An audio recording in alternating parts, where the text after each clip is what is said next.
the men and women I met knew when they got off those landing craft, when they came into those gliders, that they're as likely to die as live. And they did it. They did it anyway, because they felt it was worth dying for if need be. They had to stop this maniac, Hitler. They had to maintain democracy. And they're willing to give their lives to do it. An incredible, incredible, incredible generation. President Biden, thank you very much for your time. Thank you. Thank you for listening to the interview from the BBC World Service. If you enjoyed today's programme, you can listen to the interview wherever you get your BBC podcasts. Until the next time, bye for now. From the BBC, that was the interview. I'm Saroja Coelho. CBC News is next. Good morning, Manitoba. I'm Marcy Marcusa. This is Information Radio, your morning show live from downtown Winnipeg. Thanks so much for joining us this morning. The international and national news will be up soon, 3 minutes to 6 o'clock right now. And the morning show then starts in full detail right after World Report. Thanks for being with us on 89.3 FM, as mentioned, 990 AM on the app or on YouTube. Let's say good morning to the team. We have Corey Funk in today. Corey is our studio director, and we'll be covering on air the commute. Good morning also to Abby Adeyemi, who's behind the controls, our senior tech, and Abby covers weather on the show. And good morning to Brad Lillies, who is an even more senior producer here at CBC Manitoba. Been here a long time, and we're lucky to have him up early with us. He is our producer for our VMix and for our YouTube stream, if you're watching there. Let's get into what's happening in the news. Just to start the show, as we always do, Heather Wells is off today, but Lauren Donnelly is here with headlines. Good morning. Expanded fire and travel restrictions take effect this morning. They include a complete ban on motorized backcountry travel in certain areas of the Interlake and eastern Manitoba. Officials say hot, dry weather and strong winds are ripe conditions for fires to spread fast. And Leo XIV gave his first Mass today as Pope. Stats Canada says Winnipeg is home to nearly 200,000 Catholics. Manitobans are eager to see what direction the Catholic leader takes the church. That's all coming up. Thanks very much, Lauren. Well, speaking of fires and what's going on in this province, Corey just got off the phone with the arm of Kelsey. So we're going to talk to one of their emergency people there to hear more about what's been happening and what they're facing there. We also just want to remind you, Abby was saying in my ear, the Paw, Dauphin, and many areas in Manitoba especially, in fact, are affected by wildfire smoke. So just to reiterate some of those things this morning, it is hazy even in Winnipeg here, although our daytime high today is going to be 19. And the winds are not helping anything when it comes to wildfires. Winds are north 30 to 50. So lots going on out there. We're going to ask the Premier about it because he's on the program today, Canoe, in our monthly interview. So he'll be here after 8 o'clock for a feature interview. Also, we'll continue to touch base with even more local Catholics after the news of the new Pope yesterday. So we're going to, in fact, speak to a woman who was on, Manitoban, who was on with us the morning that Pope Benedict died, and that was announced. She was with us Easter Monday, and now she's going to be back today to tell us what she's thinking upon this election of the new Pope. So stay tuned. That and much more coming up. But right now it is time for World Report. On Cue with Tom Power. The acclaimed singer, songwriter, and poet Mustafa said he had to leave his home of Toronto because he didn't feel safe. He traveled to Egypt and to Sudan to get closer to a truer version of himself, but kept writing about his home. He'll be here to tell you about his brilliant album, Dunya. That's coming up on Cue, followed by Commotion with Elamine Abdel Mahmoud on CBC Radio 1, the CBC Listen app, and everywhere you get your podcasts. This is World Report. Good morning. I'm John Northcott. I'll begin with a word in English, and the rest is in Italian. An historic moment inside the Sistine Chapel this morning. In a break from tradition, Pope Leo XIV began his first Mass in English. The 69-year-old former cardinal is the first American-born pope. Megan Williams has more from Rome. Grasping a tall golden cross, Robert Prevost, now Pope Leo XIV, moved past the Swiss guards standing at attention up the aisle of the Sistine Chapel, filled with men in white robes and red caps, the college of 133 cardinals who elected him the first American-born pope. Prevost had only been made cardinal by Francis in 2023, the same year he was tasked with overseeing the church's new bishops. Observers say he quickly stood out as a man of consensus, known as the least American of American cardinals. As he stepped onto the red-curtained balcony overlooking St. Peter's Square last night, his first key word was a single, clear call. La pace sia con tutti voi. Peace. He thanked Francis for his courage and urged the Church to remain open and inclusive, building bridges through dialogue. Then, switching from Italian, the lingua franca of the Vatican, he spoke not in English, but in Spanish, the language of Peru, where he had long served as a bishop. A mi querida diócesis de Chiclayo en el Perú. He thanked the Peruvian people and made no mention of the United States. The fact that he took for his name Leo XIV is very significant. Pope Leo XIII was the Pope in the 19th century who was on the side of labor unions. He was on the side of the workers. Says Vatican observer Father Thomas Rees. Leo shares much with Francis, but his approach to hot-button issues, like welcoming 2S LGBTQ+ Catholics and tackling clergy sex abuse, remains unclear. Megan Williams, CBC News, the Vatican. After 4 days of grueling questioning, cross-examination continues this morning of EM, the woman who alleges she was sexually assaulted by 5 World Junior hockey players in June of 2018. As Katie Nicholson reports, long cross-examinations can present a challenge for the witness and a different one for the lawyers asking the questions. No more silence, no more fear. The crowd of supporters for EM has grown with each day of her cross-examination. Inside, so has the intense scrutiny on her previous accounts of what she says happened in a London hotel in June of 2018.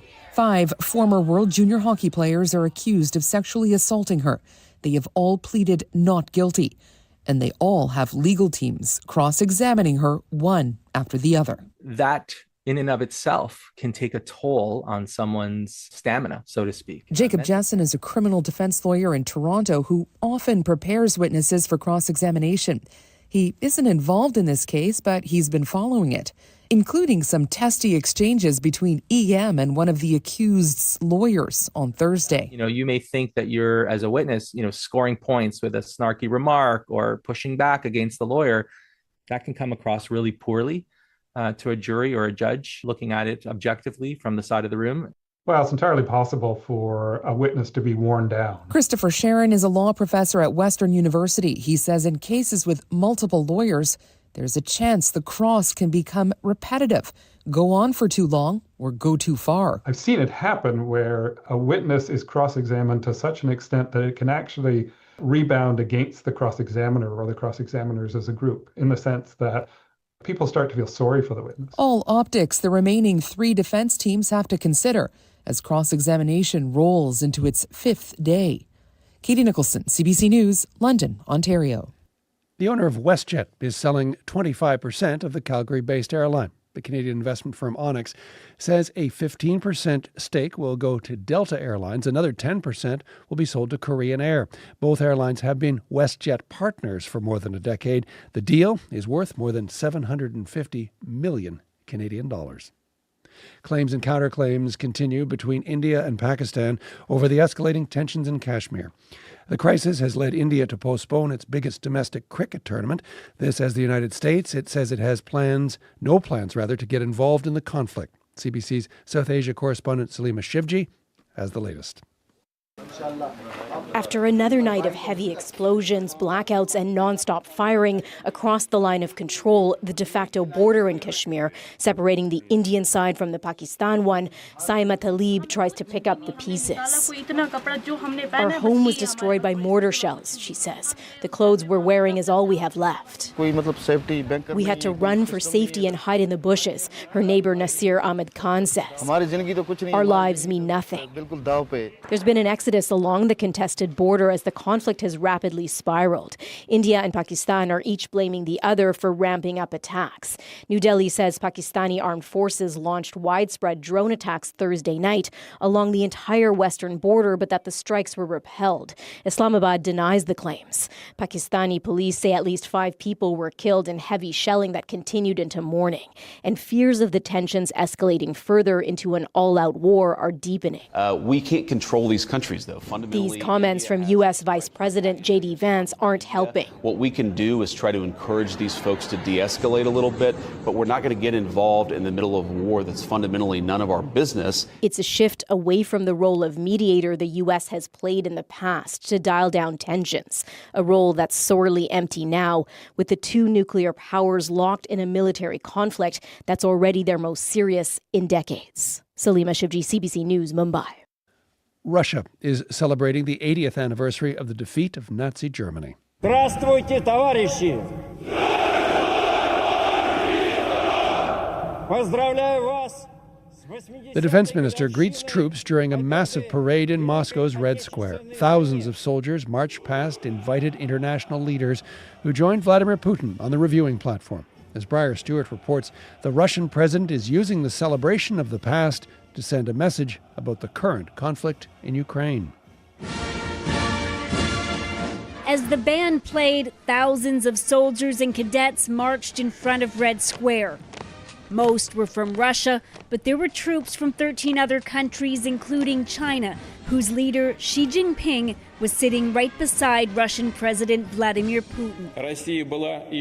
Russia has been and will continue to be an indestructible wall against Nazism, Russophobia, and anti-Semitism, said Putin. We will fight against the atrocities committed by those who support these aggressive, destructive ideas. On display in the parade, Russian drones currently being used in Ukraine. Putin had declared a unilateral 3-day ceasefire to mark the anniversary, a move which Ukrainian officials saw as a manipulative stunt. They say the fighting hasn't stopped on the front line.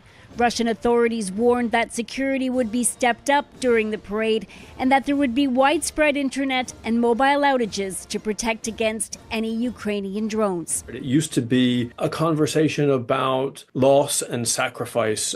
Sam Green is a professor in Russian politics at King's College London and says Victory Day in Russia has gone through a transformation. I mean, they have framed certainly the entirety of the conflict in Ukraine going back to 2014 in the language of World War II. It's an effort, he says, to try to convince the Russian public that the country is fighting a just war, even as it refuses to agree to a 30-day proposed ceasefire. Briar Stewart, CBC News, London. And finally, part of a Soviet-era spacecraft is falling back to Earth. Cosmos 482 has been stuck in orbit for more than half a century, and international space agencies say it could crash down tomorrow. But astrophysicist Jonathan McDowell says there's no reason to panic. It will slow down as it plows through the atmosphere from 17,000 miles an hour to about 150 miles an hour. You've got basically something the size of a small car plowing into the earth at 150 miles an hour. It's not like a evacuate the city, right? But it's like a small plane crash or something like that, right? It's you don't want to be standing right underneath. Cosmos 482 was launched in 1972 on a voyage to Venus, but it never made it. The rocket engines shut off too early and the probe remained stuck in Earth's orbit. Experts say the spacecraft could survive the journey back without burning up. It was built to survive the extreme heat and pressure of Venus's atmosphere. Well, that is the latest national and international news from World Report. Space news as well. If you're looking for the tools to talk about the day's big stories with the little people in your life, check out cbckidsnews.ca. That's cbckidsnews.ca. I'm John Northcott. This is CBC News.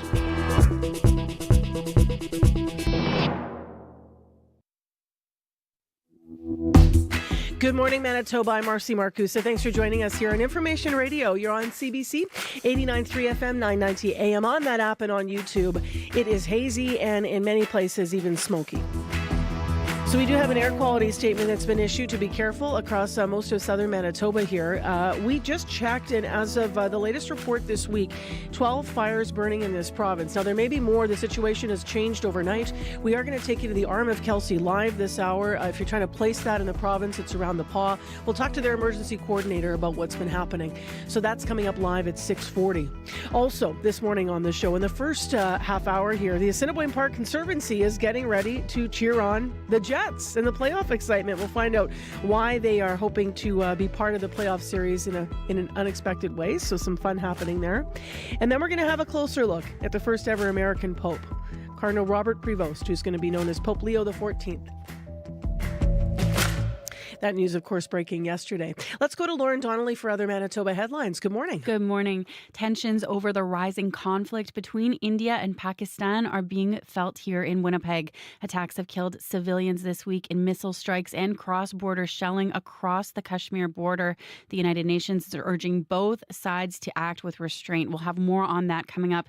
And a grass fire in Lake Manitoba First Nation Wednesday has resulted in charges. Chief Cornell McLean says the fire threatened 16 homes. Dry, windy weather has made the risk of fire that much greater. The province has expanded fire and travel restrictions. That takes effect this morning. We'll have more details on that coming up at 6:30. All right. Thank you, Lauren. You're welcome. Into our forecast now with Abby Adeyemi. Good morning. In summary, good morning, Marcy. It's all about the smoke. That's what we'll be dealing with today. Special air quality statements in effect for most of southern Manitoba into the central parts, tracking it into the Flin-Flon and surrounding areas. Special air quality in effect due to fires burning in the province. Right now, Winnipeg, we're feeling the smoke outside. You step outside, you'll notice smoke outside. It's 18 degrees and we're warming up to a high of 19 today. The day will remain mostly smoky and sunny. All right. Thank you very much, Abby. Thank you. So just mention for current conditions, because this will get us into our morning commute. You could be affected by some of this. In areas with smoke, there could be, problems where there could be with fire areas, there could be road closures, for example, some local situations. Churchill, way up north, has light blow and lowing snow, so that could affect you. Thompson, it's raining right now. We've got a real mixed bag, but Abby was focusing there on southern Manitoba, and he's quite right that smoke's the story down here. So we are 17 degrees currently, as Abby said. That's the hot spot in the province. Cold spot is to Dooley Lake at -8. If you see a problem on the commute, call Corey, 788-3093.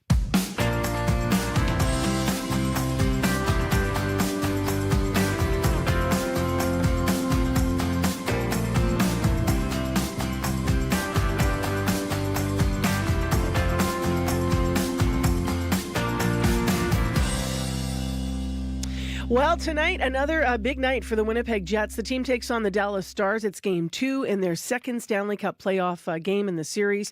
The puck drops at 8:30 at Canada Life Centre, and people are hoping the team's going to tie this series, of course. If you weren't watching, they lost their first game 3-2. That was Game 1 on Wednesday. So a win tonight means two teams continue their series and into territory where they're not going to have the whiteout to cheer for them because they're going to be hitting the road. Let's talk about tonight first, though. The Assiniboine Park Conservancy is getting involved. They're confident, they say, that the Jets are going to go for it here. The park just announced plans for a Game 5 family viewing party. So that would be when it comes back to Winnipeg, should it come back to Winnipeg. Let's talk about that. Laura Kabeck is with us with the Assiniboine Park Conservancy. Good morning. Good morning, Marcy. So tell me a little bit about why you're getting involved in watch parties. Well, there's nothing quite like the buzz of the playoffs when the Winnipeg Jets are in it. And like everyone else in Winnipeg and Manitoba, we got really excited through the season. The Jets were doing so good. And then it just, as the regular season came to an end, their prospects for this playoff series were just looking so great. We're getting excited. Winnipeg's getting excited. Everyone in Manitoba is getting excited. And then, of course, the very dramatic and triumphant end to round one, I think that was the tipping point. And, we'd had some conversations about, could we, should we, can we host this kind of thing in the park? We know we can. We host events like this in the park all the time. We have the ability. We have the space. And then when they came through in such dramatic fashion out of round one, we said, okay, let's go for it. So this would be for Game 5, and obviously we're knocking on all kinds of wood. That's my desk this morning, if you can hear it. My head. Because obviously we have to get to Game 5. But if we get there then, how many people would you expect? And where would they be sitting? Like out on the lawn, or inside? Out on the lawn, out on the Lyric lawn. And I'm going to say when, not if. Nice. Okay. We're being very optimistic and confident here. Is it a bring your own chair situation? Or? It is a bring your own chair situation. So some of your listeners will be familiar with Movies in the Park, right? Mm-hmm. So we have Movies in the Park in August. We've had other events at the park. This is a BYOC situation. So bring your own chair, settle in. There's lots of room to spread out. It will be a fenced site. We have done that before as well for certain events at the Lyric. But, for those familiar with the park, there's a lot of space to spread out.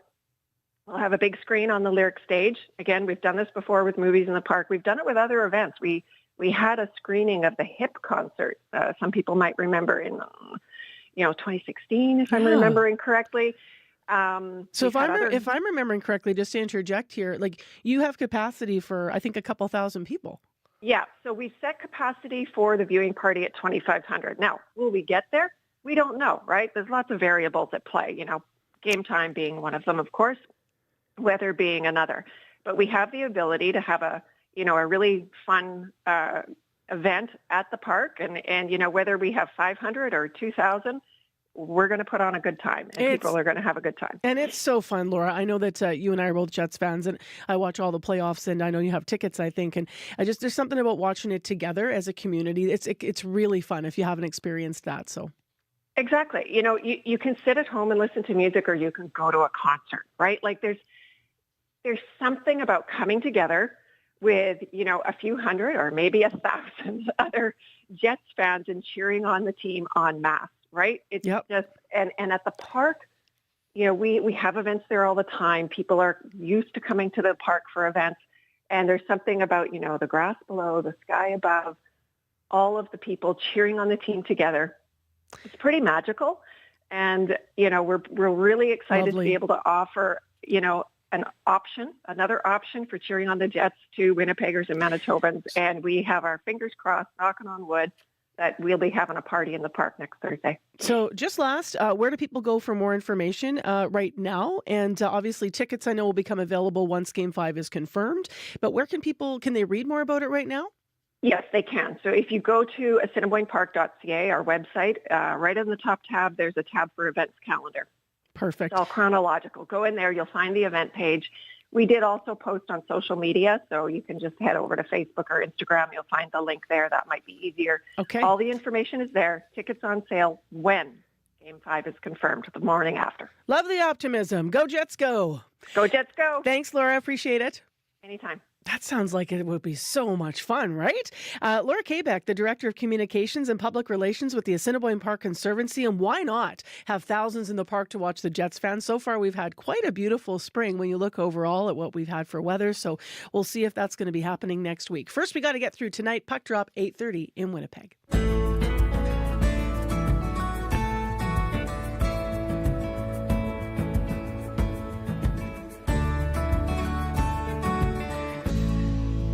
6:19 the time, Friday morning. Going to be mainly sunny today. It's already hazy, though. Strong winds and a high of 19 in Winnipeg. You're on CBC. I'm Marcy Marcusa. Next on the show, we will continue to hear reaction throughout this morning to the Pope and the selection of the new Pope. The president of the Manitoba Métis Federation expressed his support yesterday. David Chartrand, who had several interactions with the late Pope Francis, praised the way he apologized to Indigenous people. He predicts, he says, that Pope Leo XIV will follow in his predecessor's footsteps, aiding in the communal healing of Indigenous people in America. Chartrand spoke with Radio-Canada reporter Ilric Duhamel late yesterday.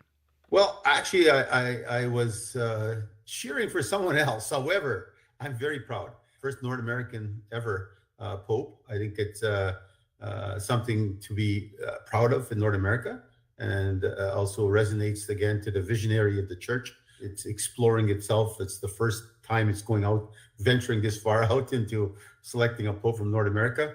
But you know what really touches me is that I think we have some legacy here. I was listening to his words very carefully, and there was lots that resonated with Pope Francis. You can tell that the two connected. Obviously, why probably choose them as a cardinal and then selected by cardinals, of course, to become the new Pope. His message already, I think, is similar in its context of being the follow-through of Pope Francis, because you listen to his words that he uses the word everybody strongly several times.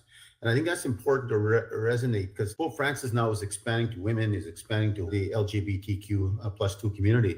And so when you start looking at that change, I think it's progress for the Vatican, because they've been so inclined to a particular way, but the world has changed, and the Vatican needs to change somewhat with it. You mentioned the fact that he's from North America. Do you feel like regarding Indigenous issues, this perspective of a North American could be helpful?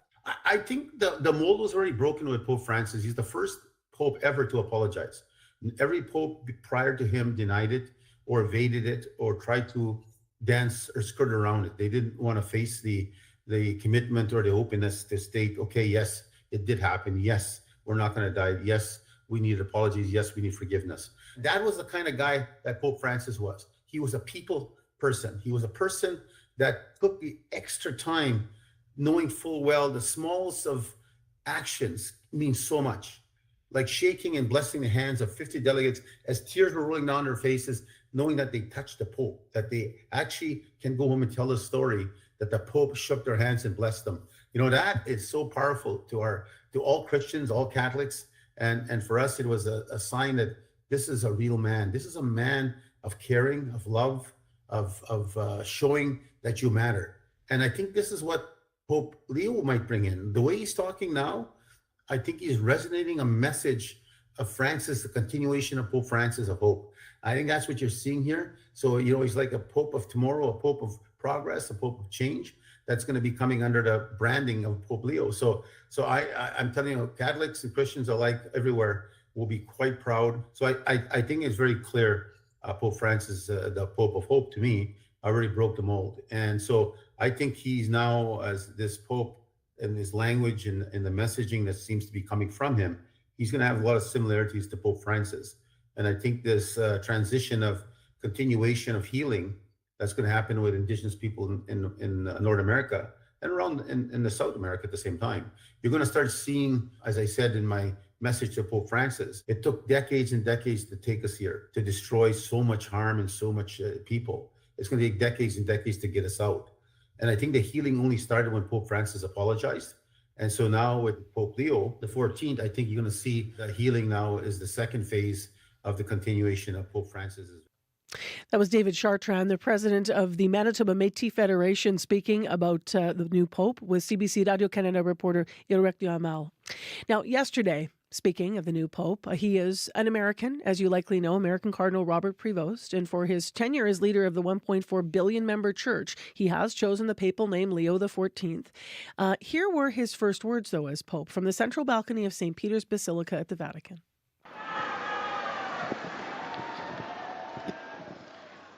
La pace sia con tutti voi. And so it begins with the words, peace be to all. To learn more, we have Michael Swan with us, freelance religion reporter and former associate editor of the Catholic Register. Good morning. Good morning. How unexpected was this choice? Well, because he's an American, that's the reason it was unexpected. Other than that, he's a perfect fit. Everybody saw it because America, the United States, is this preeminent military power, preeminent economic power, dominates the world, that, you know, the cardinals from around the world would shy away from an American. But in many ways, he's a very apt candidate, and more, there's much more to him than his American birth and upbringing. Yeah, he spent a lot of his time in Peru. People are saying, you know, that he as much identifies, you know, with the Americas as he does with the USA.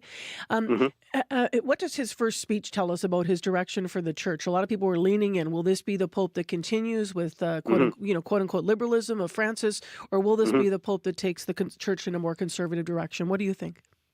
Well, I think it's often very unhelpful to talk about liberal and conservative, but certainly he, you know, the Pope's job is unity, the Pope's job is continuity, and there's every reason to believe that he will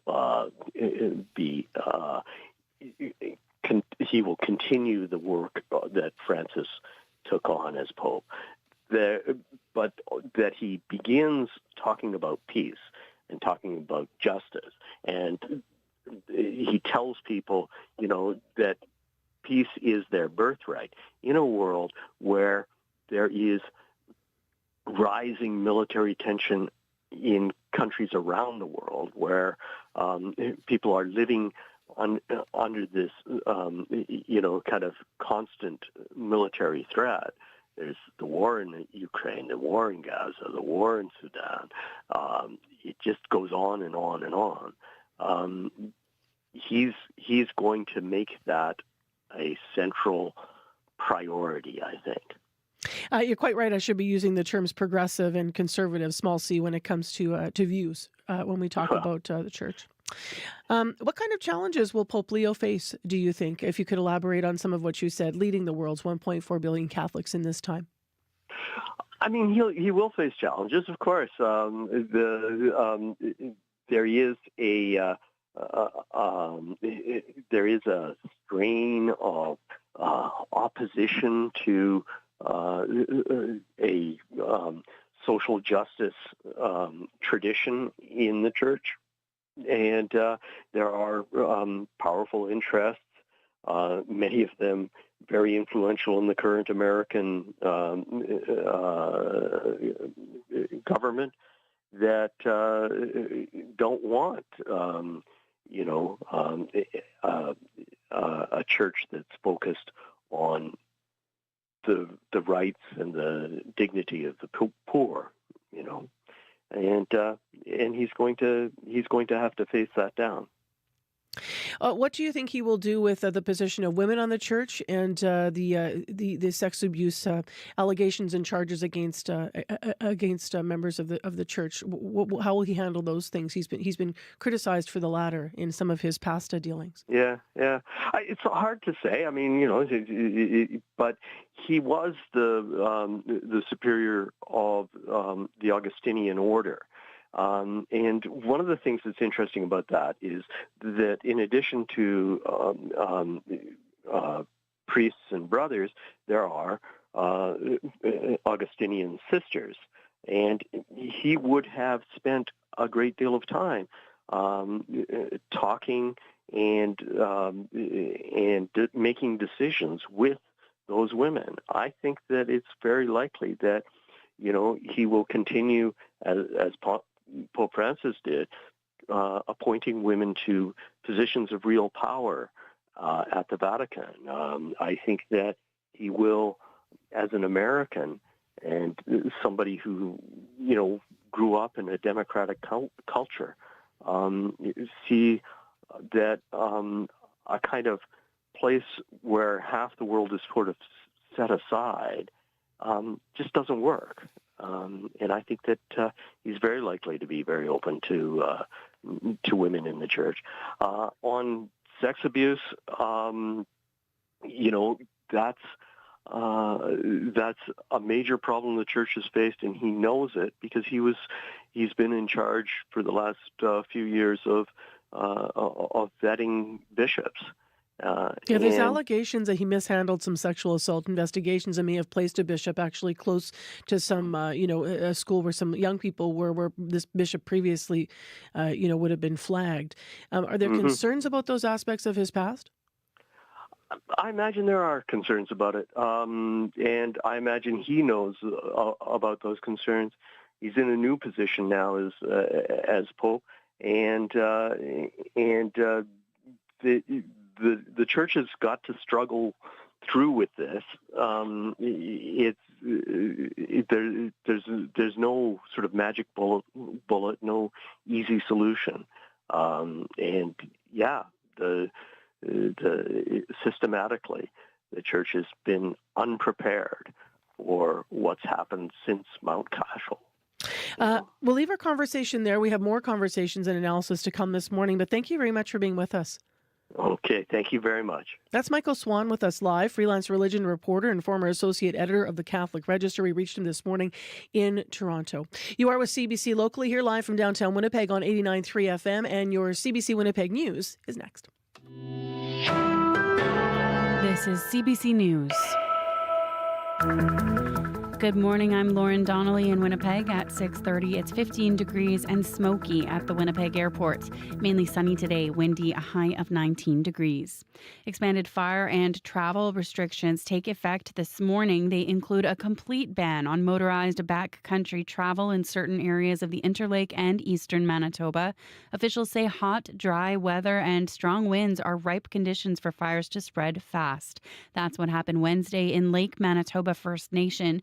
Chief Cornell McLean says someone was burning cardboard and the fire got out of control. He says it threatened 16 homes and firefighters from surrounding communities had to be called in. It just spread like, it's just going like crazy. It's very dry right now, and we need some moisture, some rain, and, hopefully Mother Nature listens to us and it provides that. The RCMP says a 55-year-old man was charged with arson and mischief in that fire. The Manitoba Wildfire Service says all fires so far this year have been caused on purpose or accidentally by human activity. The latest flare-up in the disputed territory of Kashmir has members of Manitoba's Indian and Pakistani communities worried. The violence stems from a massacre in the Indian-controlled sector that killed 26 people last month. India blamed Pakistan and responded by firing missiles into Pakistani-controlled territory. Kashmir is divided between the two nuclear powers, but claimed in its entirety by each. Sukhmeet Singh has been in Winnipeg for 3 years after moving to Canada from Punjab, India. The conflict has him worried about the family members he left behind. Though we are being separated by flags, but still the tears are same. We are being separated by the borders, but blood is same. So I think they should work on it.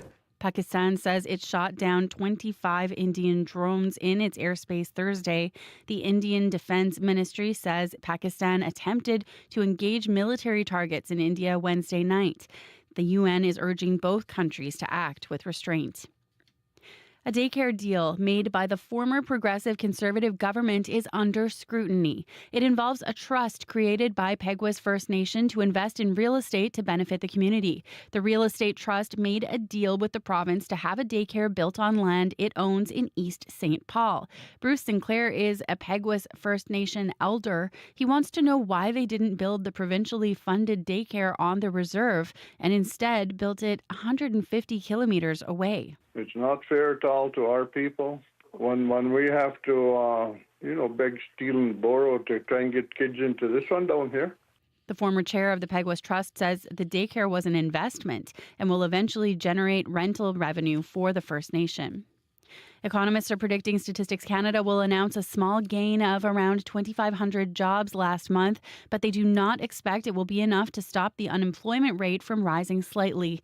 The latest data on Canada's job market is being released this morning. The March report saw a loss of 33,000 jobs, and the unemployment rate rose 0.1 of a percentage point to 6.7%. The new pope has held his first Mass. Deus, qui regnum Christi ubique terrarum dilatari, providentia mirabilis. At the Sistine Chapel, that is Leo XIV, just one day after taking over from the late Pope Francis. Leo is Chicago-born Robert Francis Prevost, the first ever American to be named Pope. And for many in the U.S., his appointment is being welcomed as a happy surprise. In this province, the leader of the Manitoba Métis Federation hopes the new pope builds trust in the Catholic Church. David Chartrand was part of a 2022 delegation to the Vatican, which pressed Pope Francis to apologize for the church's role in residential schools. Now he wants to meet with Pope Leo XIV. He says the future of the church in Canada is uncertain. I had a good chance to have a nice chat with discussion with Pope Francis. And one of the things I did speak to him is that when you go into our churches today in North America, and especially in the Red River Métis communities, you look at our churches that are empty, and they used to be full. Chartrand says he hopes Leo follows in Francis's progressive footsteps. Finally, a special air quality statement is in effect. Environment Canada has expanded the warning for most of southern Manitoba and up north in the Pas. Wildfires in northern Saskatchewan and this province are causing the poor quality and reduced visibility. The National Weather Agency is warning pregnant people, young children, people over the age of 65, and those with health conditions to avoid strenuous activity outdoors. It also warns of common symptoms like eye, nose, and throat irritation. That is your CBC News from Winnipeg. Yeah, you can smell it here now. It's just wafting into the vents from downtown Winnipeg even. Thanks, Lauren. It is. You're welcome. All right, Abby's here with a fuller look at the forecast, our regional time forecast. Hello. Good morning once again. We started tracking it from the powerfully influent yesterday and the day before, and now the winds has been blowing it into the southern regions. Mostly cloudy conditions we're seeing in most parts of the regions this morning. However, we're in for a sunny day. You won't really be feeling that much.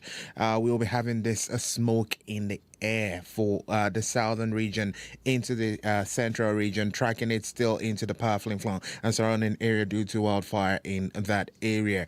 Winnipeg 17 degrees, smoky sky, special air quality statement in effect as this smoke continues from the northern part of the province down here. Similar conditions we're seeing in the Pembina Valley region. We're seeing temperatures warm up to 19 degrees today. Western Manitoba seeing 6 degrees. It's going to be sunny, but you will be dealing with the local smoke that will linger. Similar conditions in Dauphin, Parkland region, 10 degrees at this point, hazy skies.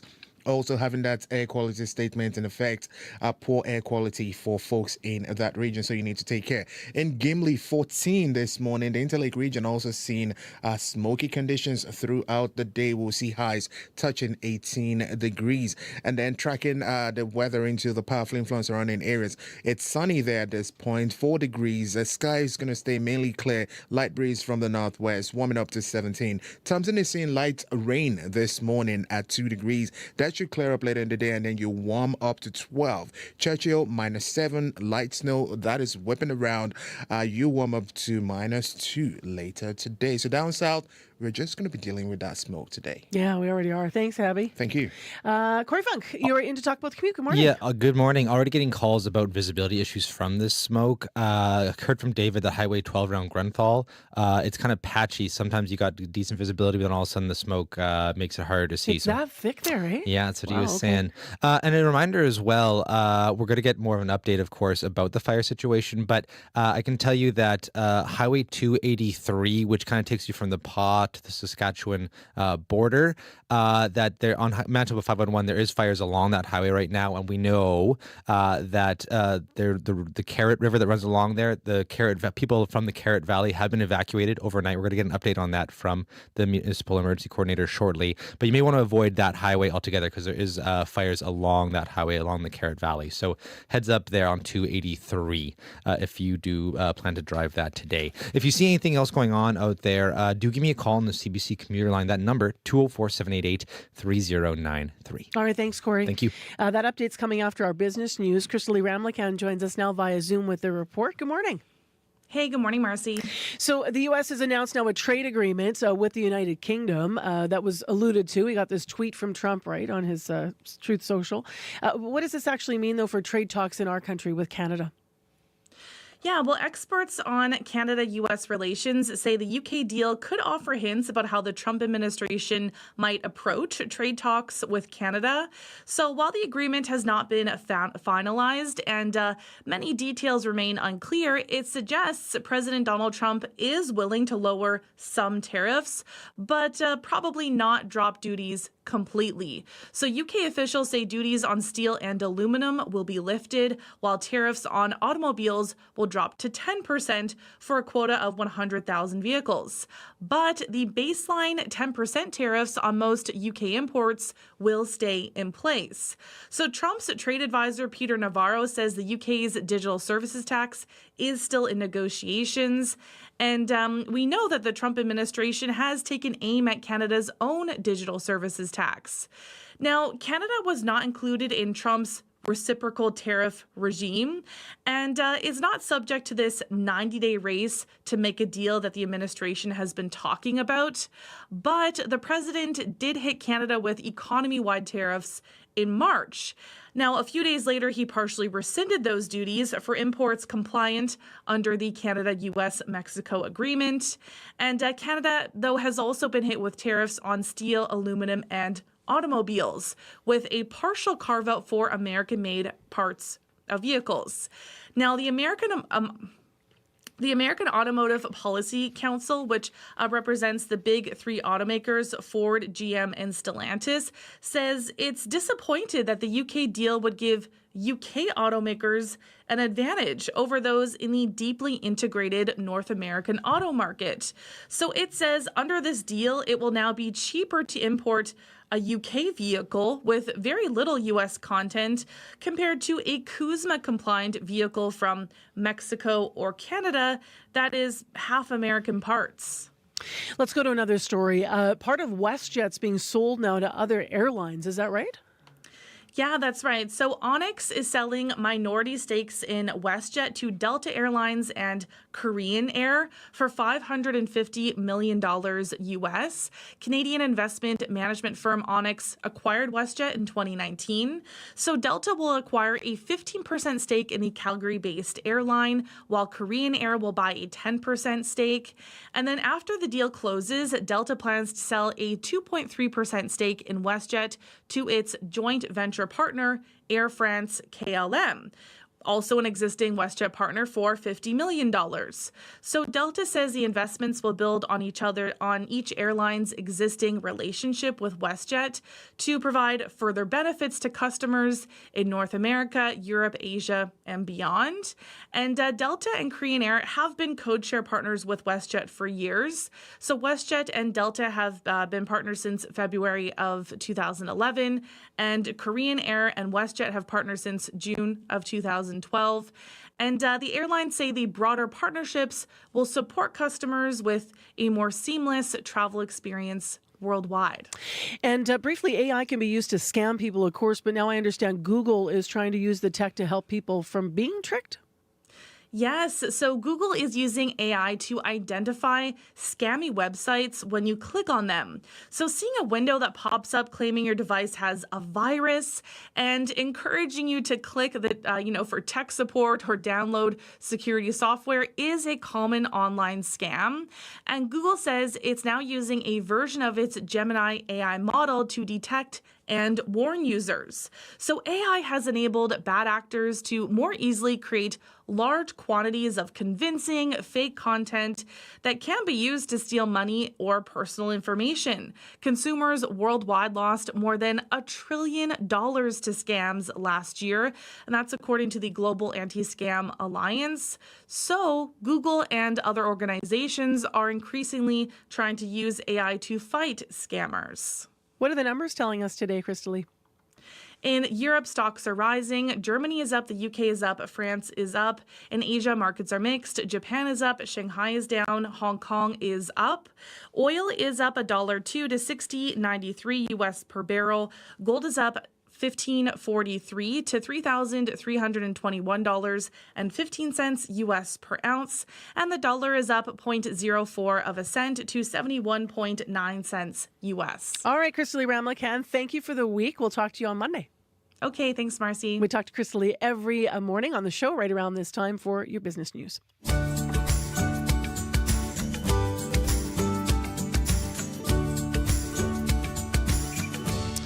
It is right now 6:43 a.m. I'm Marcy Marcuso. You're listening to CBC's Information Radio. We're live in Winnipeg on 89.3 FM, 990 a.m. on the app and on YouTube. We have been talking about what it smells like in Manitoba this morning, and specifically in Winnipeg even as well, with that smoky smell in the air.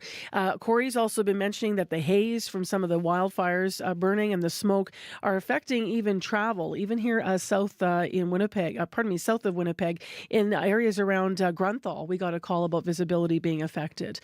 Well, let's find out how it's affecting people's lives. There's wildfires near the Paw that have resulted in some people being evacuated from their homes. Up early with us for an update is the RM's emergency coordinator this morning, the municipal emergency coordinator for the RM of Kelsey. That does include the Paw. Laurie Forbes is with us. Good morning, Laurie. Good morning. So tell me about the latest situation in your area and what happened overnight. Well, the latest situation in our area is lots of evacuations have happened overnight. A lot of them came very quickly as these winds were pretty crazy last night, which is so strange in the night. We've been initiating evacuations through Wanlis, East Shore at Rocky Lake, North Shore at Rocky Lake, variable people within the Carrot Valley. So, yeah, it's been a very busy, long night. So, yeah, lots of evacuations and hoping to have a better update this morning from Manitoba Wildfire Services on what it looks like from overnight. Can you share what the nature of the evacuations was like? Like, is smoke coming and slowly building? And so it's like you guys have been through this before. So is it a slower process or was anybody, immediately under threat last night as you were trying to deal with this?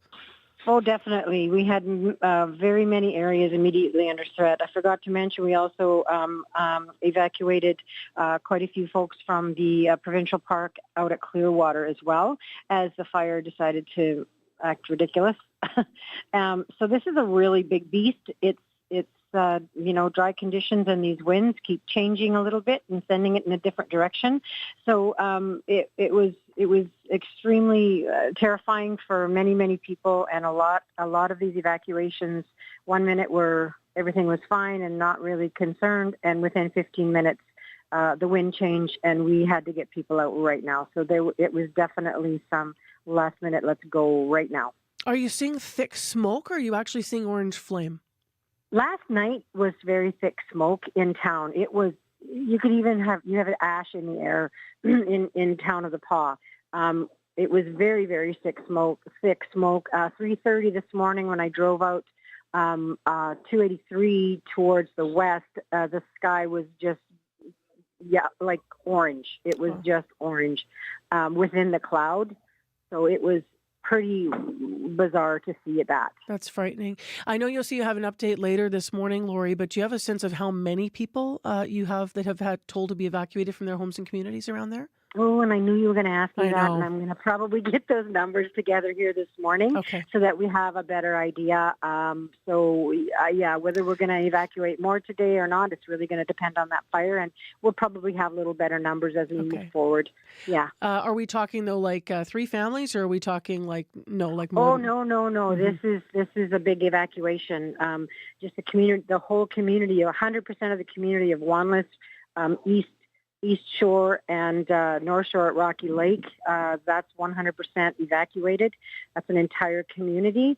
And then we have a lot of residents from the Carrot Valley on the 283, Herman Road, if people are familiar, Herman Road, Lasan Road. A lot of these roads were just totally evacuated, mostly because we just could not predict where this fire was going to go. So is this hundreds of people? Yes. Yeah. Absolutely. Where are they? Wow. We have had some amazing residents finding family and friends, people that live out at the lake, people that live out at Wanless. They have a lot of family and friends in the area, and we've really encouraged that. Our hotels are full. Once family and friends were full and hotels were full, they started heading south, Swan River, Dauphin. Some are in Winnipeg, some are in Brandon. So, coming out of the north is so difficult to evacuate. Yeah. So difficult. Yeah. So everyone's on the move. What about loss of, obviously we know there's not been loss of life, but what about loss of property? What do you understand about the damage? I haven't had a report on that yet. We've had a couple areas where the fire came through very, very quickly. So we'll have a report on that today once Manitoba Wildfire Services gets up in the helicopter and can have a look. The Premier's on the program live later here on Information Radio on CBC. What do you need? Well, it's always money, right? These are very costly for the province with the provincial park evacuation, to the wildfire services, to our municipality, who we have to look after our people for the first 72 hours, and we have to reach into our pockets for that. We need them looked after. So we're serving meals, we're having coffees, we're paying for hotels where folks absolutely have no money to do that. So, I mean, we are looking after our citizens is our mandate. So that's what we're doing. And that's always going to boil up. It's always going to boil down to money. I'm very fortunate to have EMO here, our representative, to support their big machine. Their big truck is coming up today, so we can get a command center mobilized. So, man, it's been great to have that help support as well. Just as a last question, well, actually, I have two. One is, how does this compare to last year? Because you've been on the air with us before. You guys, you're not new to this. It's a fire. It's an evacuation. They really kind of go the same. It's an event that we need to evacuate people and keep structures safe. Yeah. The fire services are amazing from fire departments and people, other fire departments coming for support with Manitoba Wildfire Services. We can't get information out quick enough, though. We're only, our hands are tied. We can only get information as it comes. So, yeah, I don't know if it compares. It's the same. Yeah. And here is the last question. I promise, Lori, I know you have a busy day. Where should people go for information if they're listening and they need Vital? Is it best to go to the social media pages, or is there a phone number you'd like to leave? It really is a really good idea to go to social media pages. The rural municipality of Kelsey Facebook page, our website. There's a Cottagers Association web page for folks at the Clearwater. I have a fellow that is also posting on the Cottagers Association for East Shore, North Shore, and then for folks in Wanlis, who is the RM, definitely the Facebook page and my phone number is posted all over the place for people to call me as well. Yeah. Well, thank you for taking our call this morning. Stay safe there, and we'll check in later in the day. Great. Thank you very much for having me. That is Lori Forbes. She's the Municipal Emergency Coordinator for the RM of Kelsey, which includes the PAW. And you heard for the latest information about wildfires. They had evacuations all over that area overnight. It is 8 minutes to 7 o'clock. I'm Marcy Marcusa with our team at CBC's Information Radio. 17 and smoky in Winnipeg, across southern Manitoba, and air quality advisory. Up in Thompson, light rain right now. Today's high in Winnipeg will be 19 degrees. Well, switching gears here next on the show, CBC recently reported that the number of Manitobans with Parkinson's disease is expected to double by 2031. That will mean it will reach, 12,000 people will be affected by Parkinson's by that year. Parkinson's disease impacts people's abilities to move, their feelings, their independence. We're talking about roughly 1 in 400 Canadians when you look at this nationally who deal with this. And that number is, as I said, also going to go up across the country, not just here in Manitoba. Senior health reporter Christine Burak took a look at what it's like for a patient trying out a new therapy that could be cutting edge for Parkinson's and open up, in fact, some new treatment avenues. And she joins us now to talk about this. Good morning. Good morning, Marcy. So you followed a patient trying this new therapy for Parkinson's. What is it? How does it work? Yeah, it's called adaptive deep brain stimulation. I know that sounds like a mouthful, and before I can explain how it works, I'm going to help you understand the therapy that this is building on, which is called deep brain stimulation, or DBS. You might have heard of DBS. There have been some incredible videos online over the years showing how the tremors in a patient's hands caused by Parkinson's disease completely stop when their DBS device is turned on. So we sat down with a patient. His name is Fabio Dwyer. He was diagnosed with Parkinson's in his 40s. He turned his device on and off for us to see, and the effect, Marcy, is just stunning. He's a musician, and he teaches students to play guitar, and you could see how he wouldn't even be able to pick up his guitar without DBS. His hands start shaking uncontrollably, and when you turn the device back on, the tremors stop almost immediately. So that is DBS. It's essentially this small computer that's inside Fabio's chest that connects to electrodes that are implanted in his brain. So it kind of looks like wired earbuds, but inside your head. And electricity is our brain's natural language, and DBS works by sending out these continuous electrical impulses to interrupt the patient's irregular brain activity that's caused by the disease. And that's how the tremors and involuntary muscle movements are calmed down. So that technology is now getting a reboot or an upgrade, which is adaptive deep brain stimulation. And Fabio is hoping this is now going to help his speech, which you're about to hear, along with how he feels about housing all this tech in his body. It's kind of funny to hear myself speaking about upgrading my software and changing my battery, but that's my life. I'm a little bit of a cyborg. I could understand his joke there, saying he sounds like a bit of a cyborg. That's his language there. Still a bit tricky to understand him, but how could adaptive deep brain stimulation help with that? Yeah, Fabio is part of this Canadian trial that's investigating this new therapy, and we met his neurologist, Dr. Alfonso Fasano. He explained how this upgraded software will work, and Marcy, I'm not going to lie, it was pretty complicated, so I'm going to use this analogy first. Standard DBS is kind of like standard cruise control in your car, so it keeps this steady speed, and when traffic slows down, you need to manually hit the brakes. Same goes for DBS. It sends out these continuous electrical impulses, but it really is one size fits all. Adaptive DBS is kind of like smart cruise control. It senses the traffic is slowing down and the car just slows down automatically, so it's reacting. Here's how Dr. Fasano describes how it works in the brain. And so adaptive stimulation is adaptive to the brain itself. So it's instead of just doing the same thing over and over, and therefore causing side effects, it's only delivering stimulation when the brain needs it. So it sounds pretty personalized as far as a therapy. You mentioned this is a trial, though, so how well does it work? So Health Canada is currently reviewing the therapy, but there was also an international trial involving 68 participants.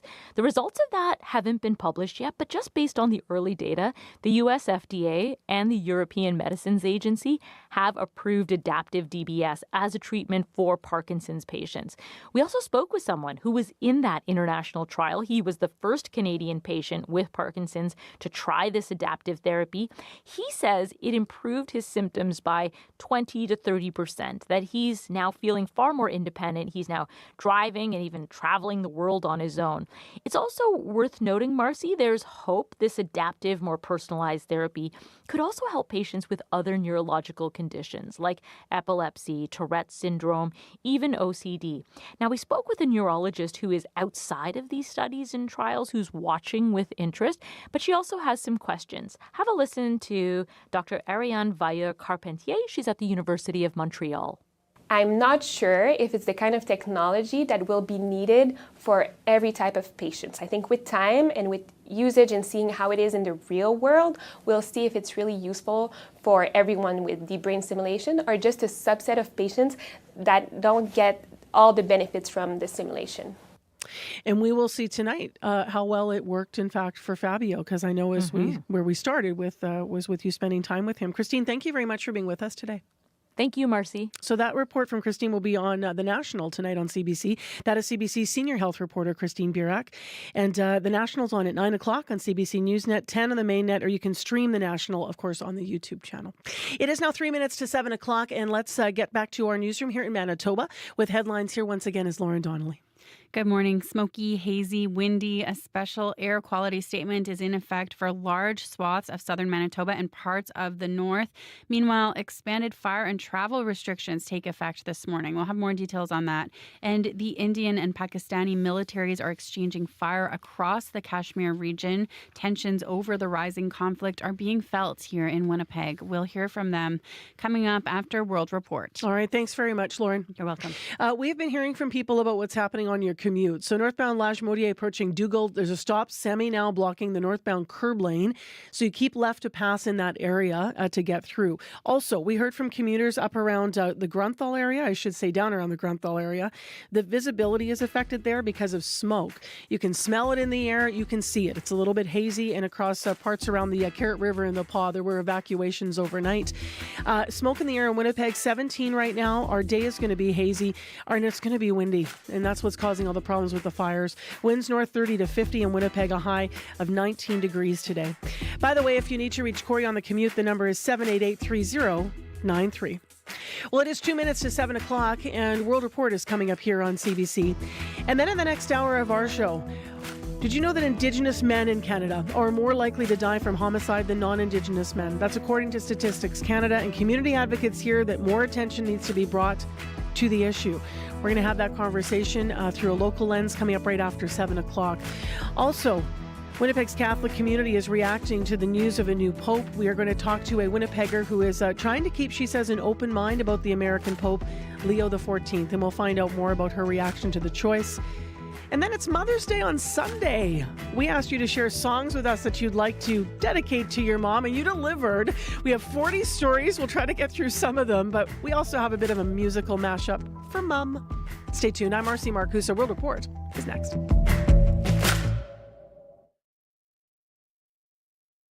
Today on The Current. In the dark, searchlights scan the Kyiv skyline on the lookout for Russian drones. There is pressure to find a way to end the war in Ukraine, but negotiations seem to come down largely to the will of three men, the presidents of Russia, Ukraine, and the United States. What Putin, Zelensky, and Trump want out of a deal coming up on The Current.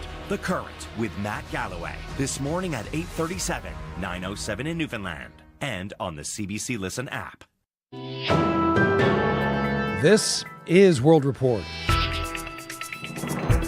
Good morning, I'm John Northcott. Russia is using a celebration of its past to send a message about its current war in Ukraine. Здравствуйте, товарищи! Russia's defense minister greeted troops during a massive parade in Moscow's Red Square. The event marks the 80th anniversary of the defeat of Nazi Germany. President Vladimir Putin presided over the display of military might. Briar Stewart has more details. As the band played, thousands of soldiers and cadets marched in front of Red Square. Most were from Russia, but there were troops from 13 other countries, including China, whose leader Xi Jinping was sitting right beside Russian President Vladimir Putin. Russia has been and will continue to be an indestructible wall against Nazism, Russophobia, and anti-Semitism, said Putin. We will fight against the atrocities committed by those who support these aggressive, destructive ideas. On display in the parade, Russian drones currently being used in Ukraine. Putin had declared a unilateral three-day ceasefire to mark the anniversary, a move which Ukrainian officials saw as a manipulative stunt.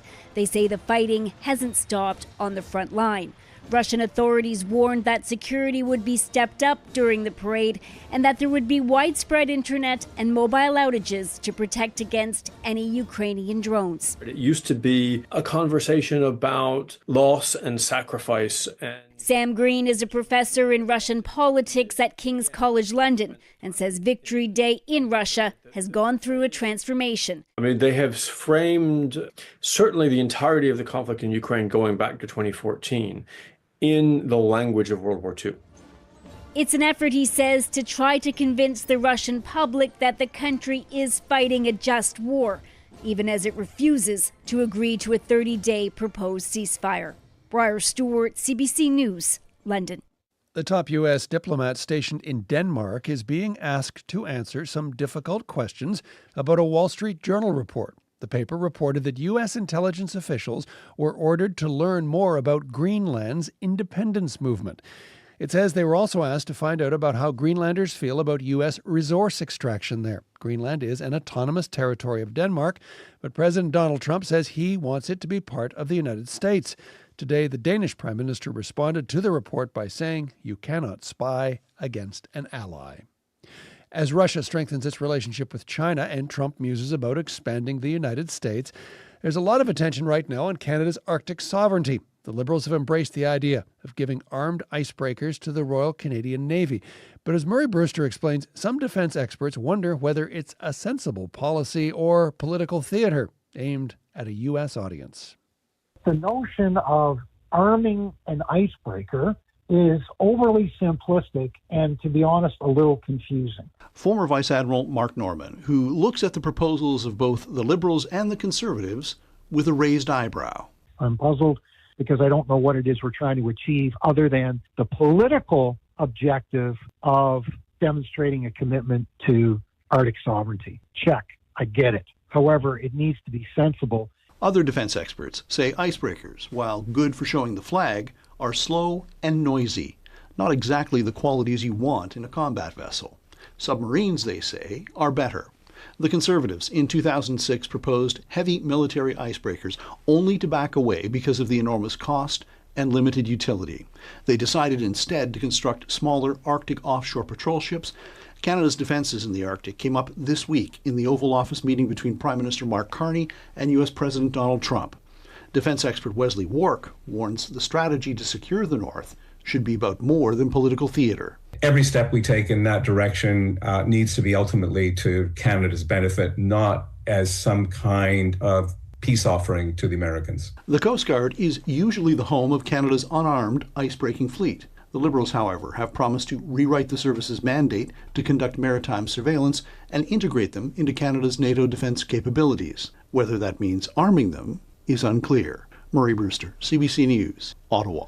Meanwhile, the Trump administration says it has no plans to get involved in the growing conflict between India and Pakistan. In an interview with Fox News, Vice President J.D. Vance says he's concerned about violence between the nuclear neighbors, and he says he wants the situation to de-escalate quickly, but added that's not up to the U.S. What we can do is try to encourage these folks to de-escalate a little bit, but we're not going to get involved in the middle of war that's fundamentally none of our business and has nothing to do with America's ability to control it.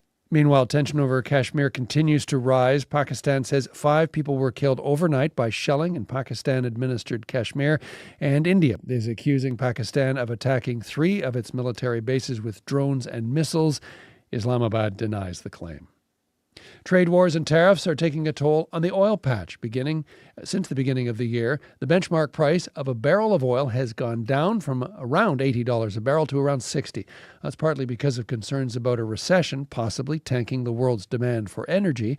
But as the CBC's Paula Duhacek reports, lower oil prices have different implications for Canada and the U.S.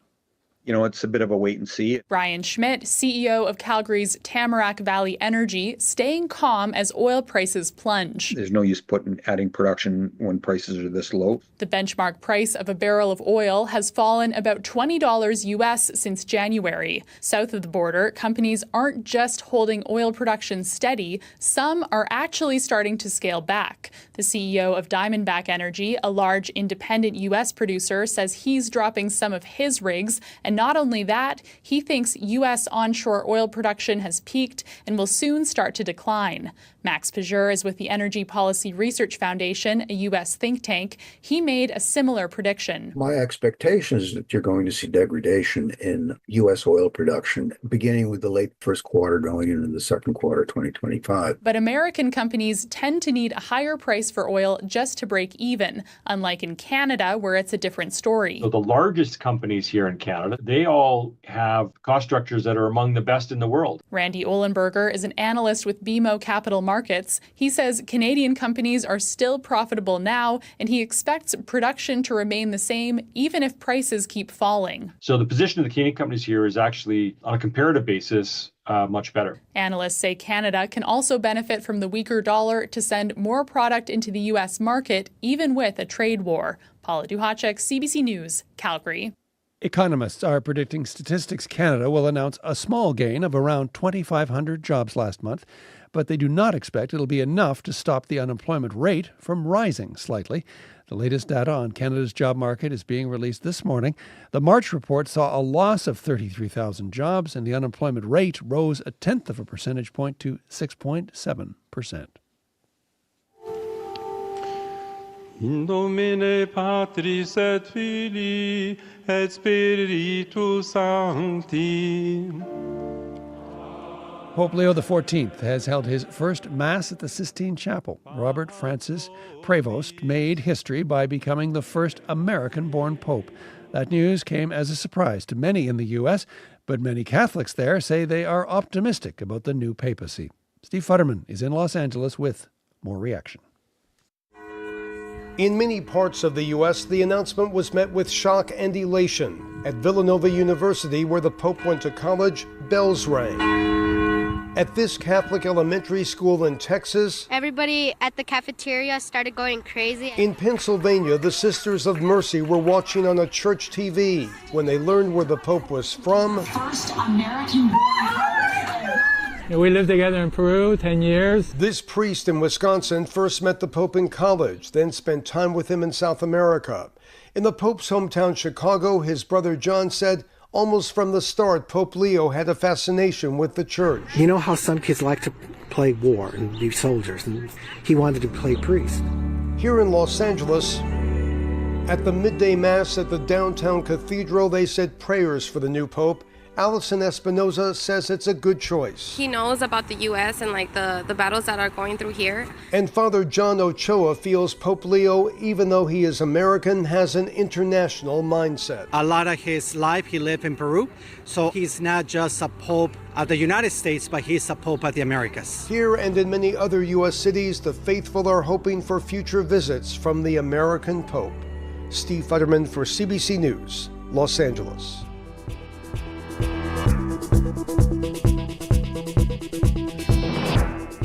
And that is the latest national and international news from World Report. I'm John Northcott. This is CBC News.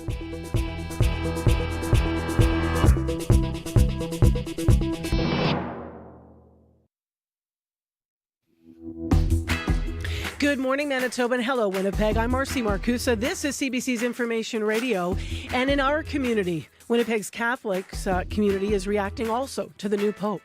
I actually said, oh no, because they said he was an American bishop. And of course, my feelings about Americans right now are not very positive. Coming up, we're going to talk to a Winnipegger who's trying, as you heard, to keep an open mind about the American Pope, Leo XIV. The others are celebrating the new Pope. So we're going to hear more about that in the news in a moment with Lauren Donnelly and headlines this hour. In addition, this hour on the program, murdered and missing Indigenous men and boys are currently not included in any national inquiries. Some are saying that needs to change. We're going to hear from one of those people coming up. And Mother's Day is on Sunday. We asked you to share songs with us you'd like to dedicate to your mom and why. You delivered. We've got a bit of a Mother's Day tune mashup to play for you. And a warning, you're going to want the Kleenex for it. Yesterday when I was mixing it, I was crying at my desk. I think everyone was wondering what was going on in the newsroom, but just these beautiful songs that you dedicated to your moms, and the stories are lovely. So that's coming up at 7:40. Right now, let's go to Lauren Donnelly for the very latest in our Manitoba headlines. Good morning. Good morning.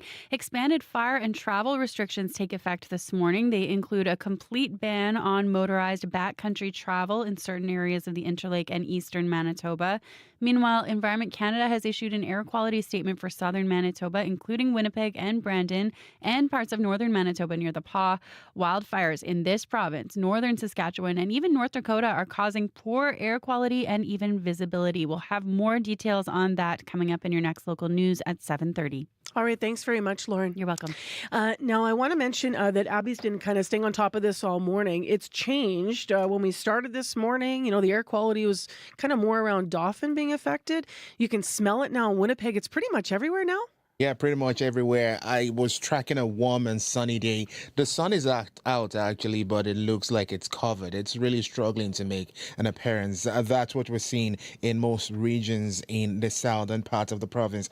We're seeing 17 degrees, hazy skies due to that smoke from coming from northern part of the province and the Saskatchewan border. We have that air quality statement in effect, so you need to take care if you will be outside today. As we get through the morning, the smoky conditions will be hanging out with us, but the sun will try to break through. Expect a breezy north wind still to come through the day. Temperatures warming up to 19 degrees, while up north we're seeing rain in Thompson and light snow in Churchill. All right. Thanks, Abby. Thank you. You can just smell it, the smoke, hey? Corey Funk is here to talk about the commute. Good morning. Good morning. And you could see it on the highways as well. Got a call from David earlier. Even Highway 12 right around Grunthal, he said visibility is kind of mixed. You get patches of smoke. You can't see much, but then you can see further. So heads up if you're on the highways this morning. And that includes Highway 283, where there is active wildfire along that highway right now, along the Carrot Valley. That's the highway that takes you from the Paw west to the Saskatchewan border. Careful if you're on there. There's fires reported along that highway. It's not closed, at least according to Manitoba 511, but you probably want to avoid it. There's people evacuating near there. And the big problem is the wind. I mean, everyone in Manitoba probably knows. Certainly we've noticed it here in Winnipeg, I should say, that we've had such heavy, gusty winds. And Abby was saying again today, he's been saying they're going to be gusting north 30 to 50 in Winnipeg. And that's causing problems. We heard from the arm of Kelsey's community, evac coordinator and one of their emergency coordinators. And it means that things can change fast. Yeah. too. And that's what happened overnight. So keep an eye out on, especially if you're in that Arm of Kelsey Facebook page, is the best place you can get updates on that. As for the commute here in the city, there's a couple things to keep an eye out for. Northbound Osborne approaching Bartlett, there's a stopped vehicle in the curb lane. Keep left to get around that as well. We heard earlier that northbound Lajimordia are approaching Dugald. There's a stopped semi blocking the northbound curb lane as well. So keep left to get around that. If you see anything else going on out there, give me a call, 204-788-3093.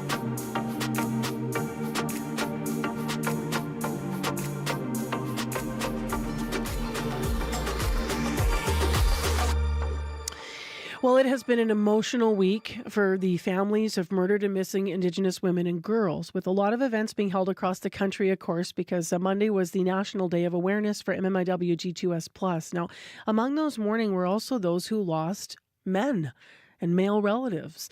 Indigenous men are 4 times more likely to die by homicide than Indigenous women, and they're 7 times more likely to die by homicide than non-Indigenous people overall in Canada. That's according to 2020 data from Statistics Canada. Some say there's not enough support for those affected by this. Mitch Bourbonniere has been an active educator, advocate in the Winnipeg community as well. He's also one of the organizers behind the yearly Father's Day walk that honors murdered and missing Indigenous men and boys.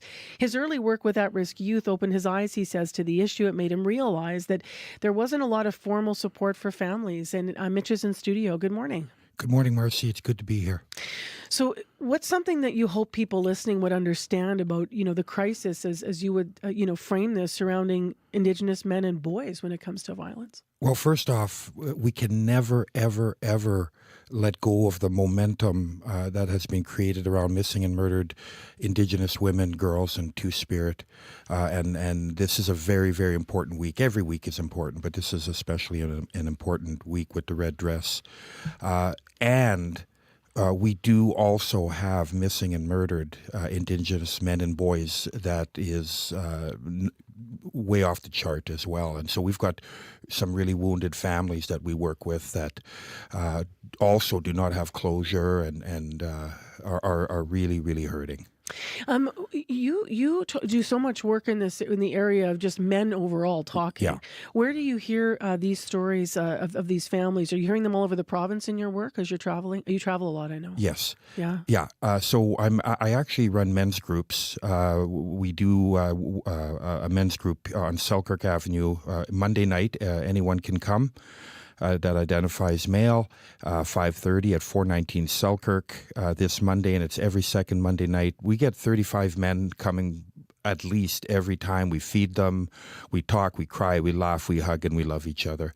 I'm also running a couple of men's groups up in Fox Lake, and there's I ran into you there. Was like, why is Mitch up here? Yeah. That's way, way up north. So you're running groups there? Yeah, you've been invited. People have kind of caught on that men need help. Men need to talk. We're taught to not tell each other we love each other, to not ask for help, to not feel our feelings, and it's toxic and it wounds people.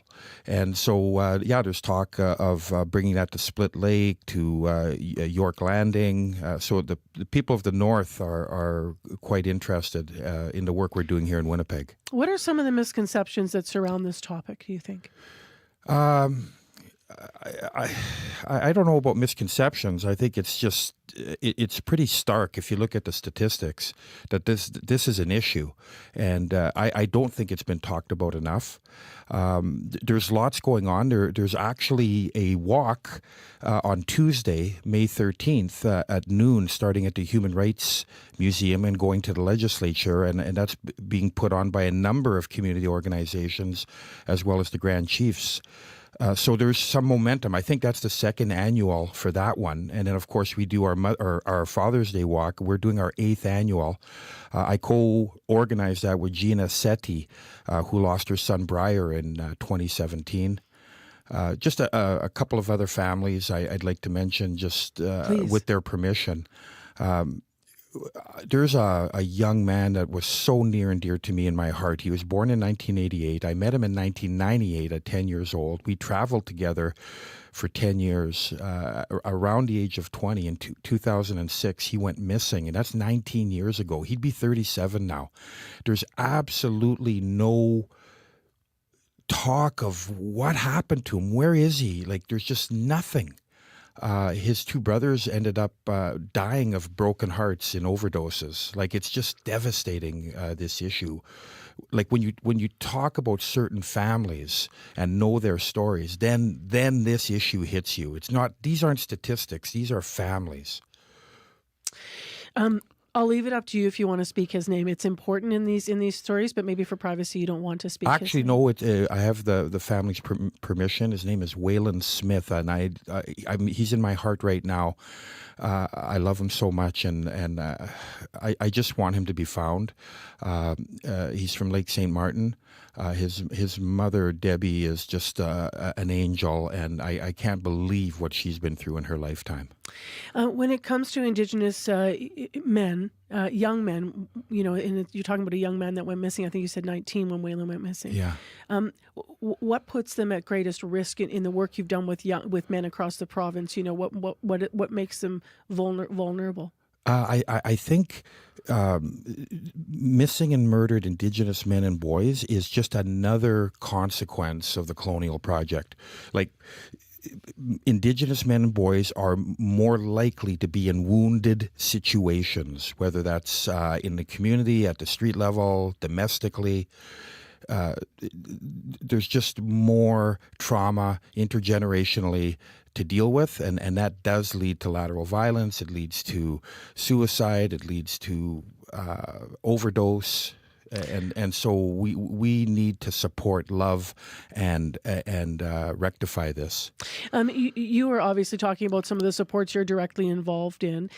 What more support do we need in this area, in this province? I do want to mention some of the things that are going on. Please, because there's yeah. lots going on locally around this issue. Women's led, we do Drag the Red. In fact, in 2017, August of 2017, we found one of the young men that I was working with that had succumbed to the river. He had been chased into the river, and Drag the Red found this young man. So the good work of the women, Jill Wilson, who leads Drag the Red, is incredible. We do our, you've been on these walks, Marcy. We do our community walks. We do 8 of them a week. That's where we're talking to the people. We're getting information.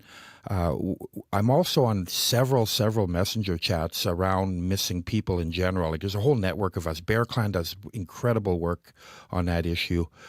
We do wellness checks. We visit encampments. Nadina Waymac's doing great work at 190 Disraeli. So there's a lot of work being done. We also just, as with the women, we hold vigils, we hold walks for individual families that want to bring awareness to their loved one. We do sacred fires. We do wellness checks. Like, there's lots going on. Do you think that some attitudes need to change from the public to address this issue, specifically of missing and murdered Indigenous men and boys? Obviously we have a national inquiry into the missing and murdered Indigenous women and girls in 2S+. And this is just to add to the fact that we're hearing less about the men and boys. Like, obviously I'm being careful here. This is not a comparison right, at all, exactly. as you started by saying. But how much do we need to extend this? I think awareness and education never hurts. So let's get the messaging out there, that this is an issue, all of it. In terms of my feeling about the public, it's kind of twofold. On one hand, the people that get it are really going to get it the more we talk about it. And the people that just don't get it often backlash against issues like this. And it's disheartening. Before you leave this morning, Mitch, where can people find either resources, supports? Where should they be looking? Maybe online? Or what do you want to mention about the next upcoming event? There's a few. You said there's one Tuesday, but there's also the Father's Day one, right? Yeah. So the Father's Day walk, again, co-facilitated by Gina Setti and I. She lost her son, Briar, in 2017. It's our 8th annual, and I just can't believe how time has flown. And right through the pandemic, we've continued to do this walk. So 4 p.m. on Sunday, Father's Day, I think June 15th or 14th. Yeah, I'll look it up. It's Father's Day, 4 p.m. And it's actually a great event because it's not just for missing and murdered, although that's the focus. But if you can't be with your dad that day, if he's in heaven, or if you don't know your dad, right? Or if you're a dad and you can't be with your kids on Father's Day, if there's any disconnection around fathers and kids on Father's Day, come, let's all be together. We meet at the Thunderbird House outside at 4 p.m. There's a ceremony. Then we make a walk along Higgins waterfront to the Forks. We end up at the Forks. Mark from Salvation Army has a food truck for us. It's we hear from the families, and we end up at the Grandmother Rock, the same site that is so special for missing and murdered Indigenous women and girls, because all these men and boys came from a woman, and a lot of the work we're doing is woman's led. And we're very proud of that. Well, thank you for the work you're doing, Mitch, and thank you for being into this week and this morning to raise the awareness about it. Thank you, Marcy. Great seeing you again. Nice to see you. That was Mitch Bourbonniere, longtime community advocate who works with many men and boys across this province and at-risk youth. Father's Day, that walk for missing and murdered Indigenous men and boys is June 15th. Just check to verify that. And so that's coming up. There's also an event coming up on Tuesday. It is now 7:25 on the nose. Corey's popped in, which means you have some traffic to report. You just got a call from Jeremy on the commuter line. Southbound Stafford at Grant. He said there's a collision that just happened there that's blocking the entirety of southbound Stafford pretty much. So you may want to avoid southbound Stafford if you're heading that way this morning for now. And just an update on, I was talking about stalled cars on northbound Osborne, northbound La Jamodiere. Those are both cleared now. If you see anything else going on out there, if you have an update, particularly on what's going on in Stafford and Grant, give me a call, 204-788-3093. All right, thank you, Corey Funk. Thank you. 7:25, I'm Marcy Marcusa, and you're listening to Information Radio here on CBC 89.3 FM, 990 AM on the app and YouTube. Friday morning, and are you already thinking about Friday night? A lot of people in Winnipeg are, if you're a hockey fan for sure. Scott Regeris here via Zoom with our report in sports. Hello. Hello there, Marcy. All right, what are the Jets saying as they try to tie up their series with Dallas tonight? Enough with the slow starts already. We've seen too many of them during this postseason run, as successful as it's generally been. You aren't going to win when you wait till 7 minutes into a game, Marcy, to register your first shot on goal. That's what happened in the opener against the Stars, who had 8 of their own shots by the time the Jets got there first. Here is defenseman Dylan DeMello. There's obviously some frustration because we know we didn't play maybe our best game. But, I mean, it happened in the first round, and we were able to move on and attack the next day and with a fresh mindset and go after it. So, you like to get it. Obviously, it'd be 1-1. There's going to be, obviously urgency from our side to get it done. But knock on wood, obviously, God forbid we lose. We can't hit the panic button and start freaking out. That's a good point. DeMello and the Jets defenders will also have to find a way, Marcy, to slow down Mikko Rantanen tonight. Dallas's star winger has scored hat-tricks in consecutive games. He is being double shifted against Winnipeg so far. It would help immensely if Josh Morrissey could return tonight. That upper body of injury of his still bugging him, though, and he is being deemed a game-time decision. So we'll see. That game time, by the way, is 8:30. When no doubt at the whiteout party there'll be many Colonel Sanders impersonators as always. And thank you for sending me the photo of... You want to talk about this? Yeah, of course. So thank you. You sent me the photo of the KFC franchise at 1275 Portage, which has replaced the good Colonel Harlan Sanders' visage with Kyle Connors. Right, with the helmet. Yeah. You still got the black ribbon bow tie. It looks pretty good on the side of the restaurant there because anybody that follows the Jets knows that KFC does not stand for Kentucky Fried Chicken, but rather Kyle Flippin' Connors or something to that effect. So pretty funny. I'd buy a bucket there given that. No? And that's why you see people, and that's the explanation, by the way, why you see, if you always kind of wonder, why are people dressed up like Colonel Sanders at the whiteout parties and wearing buckets of KFC on their head? And that's why. I love that they did that at the restaurant. Fun. All right, there's PWHL action as well to look forward to tonight as their playoffs continue. Yeah, Toronto looks to take a 2-0 lead in their series against Minnesota. It's something the Scepters did against the Frost last year in the playoffs before they collapsed and had to watch Minnesota go on and win the inaugural Walter Cup. A bit of history made last night in the league. Ottawa won its first ever playoff game over Montreal 3-2. We've talked about this. After finishing in first place in the regular season, the Victoire got to choose their opponent and handpicked Ottawa, something Charge coach Carla McLeod was asked about. It's a bit of a media storyline. Our league's so innovative. They've done an incredible job with different unique rules, whether it be jailbreak or this one. You know, they're just doing what they had to do. We don't need external motivation. You got the top 4 teams playing right now. So certainly I think for us, it's not really about that at all. Montreal earned that opportunity to select their opponent. They selected us. That was their job. And now it's our job just to keep pushing and playing. And obviously that's what they're going to do as well. Diplomatic Carla McLeod there, who will prepare her team to try to win again tomorrow. Let's finish on the diamond where the baseball gods were smiling on the Blue Jays last night. They were, with Anthony Santander driving in the winning runs against Los Angeles, snapping Toronto's 4-game losing streak. And when I say Los Angeles, Marcy, I should be more specific. I do mean the Angels, which would probably make sense as the team of choice for newly elected Pope Leo XIV. The Chicago Cubs, though, claim otherwise. Leo, formerly known as Cardinal Robert Francis Prevost, grew up in the Windy City. And yesterday on the marquee outside of Wrigley Field, it read, "Hey, Chicago, he's a Cubs fan." Team chairman Tom Ricketts went further, officially inviting Pope Leo to sing "Take Me Out to the Ball Game" someday at Wrigley. There's a slight issue with all of this, though, Marcy. According to Leo's brother, John Prevost. He was never, ever a Cubs fan, so I don't know where that came from. He was always a Sox fan. Our mother was a Cubs fan. I don't know, maybe that clued in there. And our dad was a Cardinals fan. So I don't know where that all came from. The Prevost family grew up on the south side of the city, and if you've ever been to Chicago, you know that is firmly White Sox territory. You would not want to be a Cubs supporter in that neighborhood, no matter how much heavenly help you might have. Well written. Well said. All right, thanks a lot, Scott. You betcha. Scott Regehr with CBC Sports. Your news is next. This is CBC News.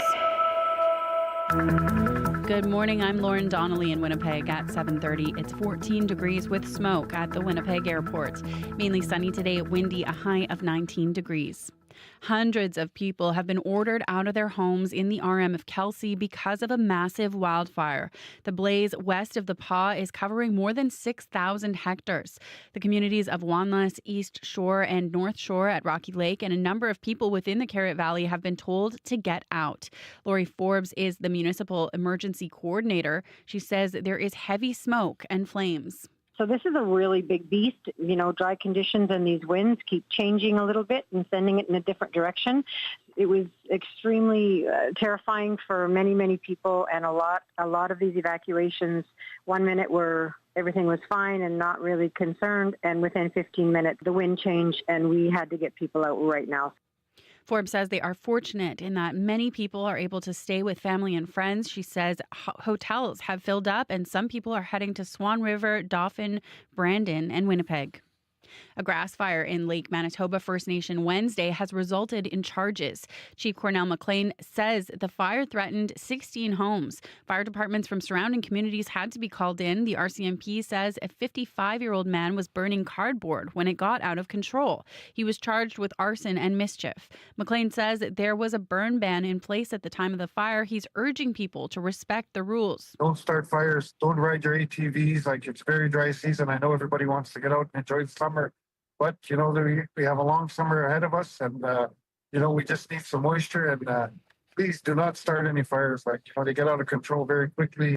Expanded fire and travel restrictions take effect this morning. They include a complete ban on motorized backcountry travel in certain areas of the Interlake and eastern Manitoba.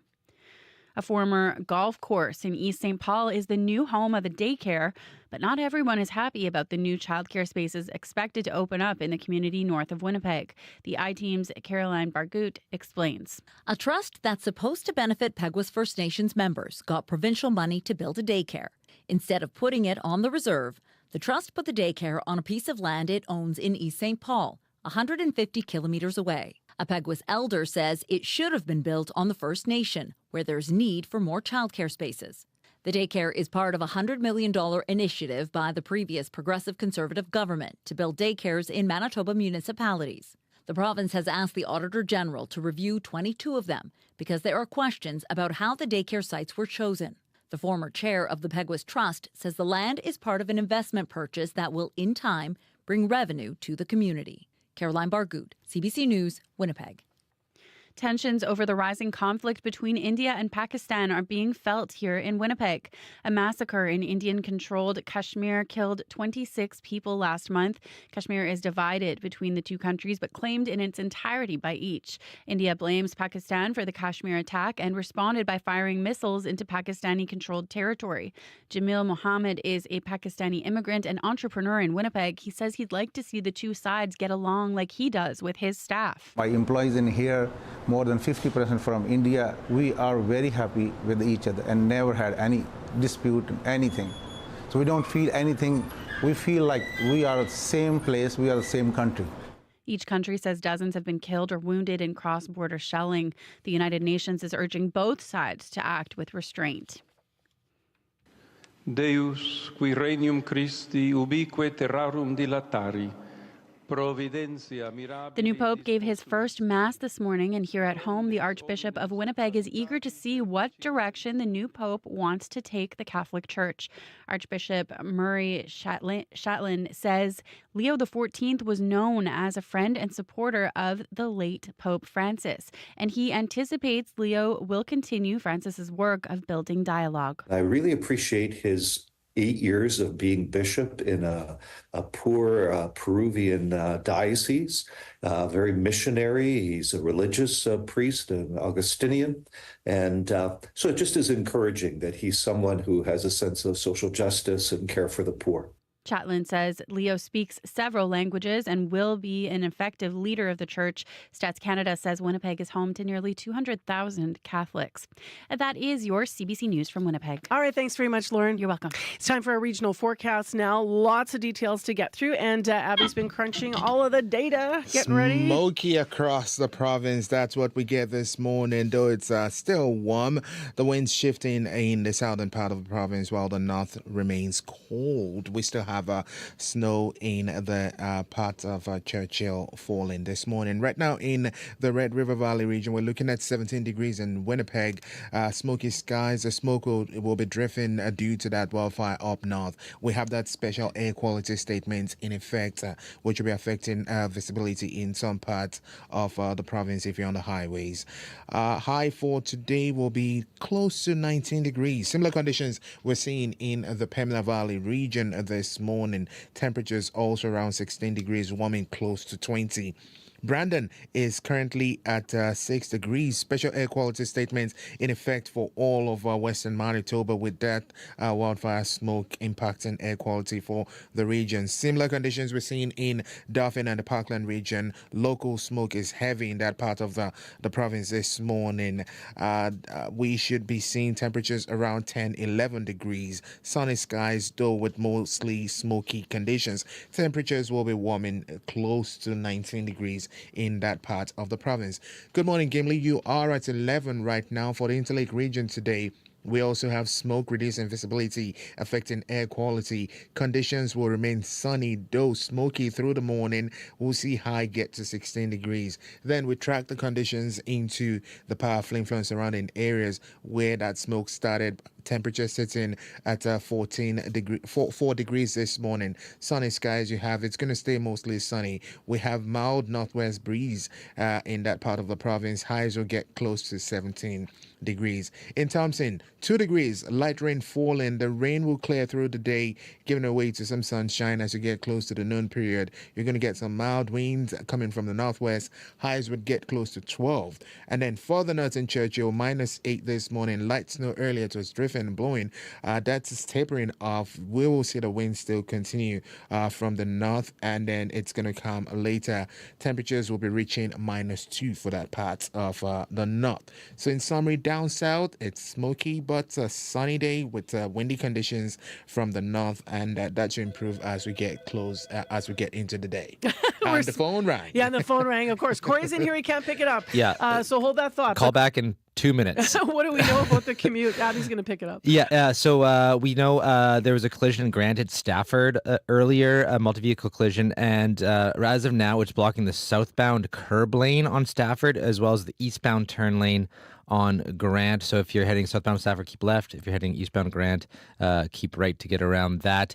As for the highways, as we've been hearing about the smoke all morning, heard about poor visibility, particularly actually Highway 12 southeast of here around Grenthal. Might be the case across southern Manitoba, which is seeing lots of smoke. So heads up, the visibility might not be great. If you see anything else going on, though, do give me a call on the CBC commuter line. That number to call, 204-788-3093. Anne just called, says there's now a multi-vehicle collision and accident at Stafford and Grant, multi-vehicle collision. So Okay, that's the same. That's what I was just chatting about. Oh, yeah. okay, good. So Yeah. same incident that you've got there. That's right. Okay, thank you very much, Anne, just for letting us know that's still an issue, obviously. 788-3093, as Corey just said. All right, let's get into something lovely, shall we? It is 22 minutes ahead of 8 o'clock. I'm Marcy Marcusa, and Mother's Day is coming up on Sunday. We asked you online to write to us. What song could we play for your mom or your person that you call mom? And why? And here are some stories that are going to lead us right into some music. Now, we can't play all of your selections because there's like 40 comments here, but we have put together a compilation of some of them. But first, let's hear some of these stories. Shandy Strong says, Blue Hawaii by Elvis. She loved Elvis. We'd watch Elvis movies on Sunday afternoon. It was one of her faves. We used to dream of going to Hawaii, but we never had the chance. Holly Rafferty said, at 17, my mom signed up for the Army. She was in Calgary, 1941. On VE Day, she was a sergeant and clerk typist in London. When I think of mom and dad, who are both veterans, I think about the tune, We'll Meet Again Some Sunny Day. Michelle Bailey, I love this. She says, Shania Twain, man, I feel like a woman.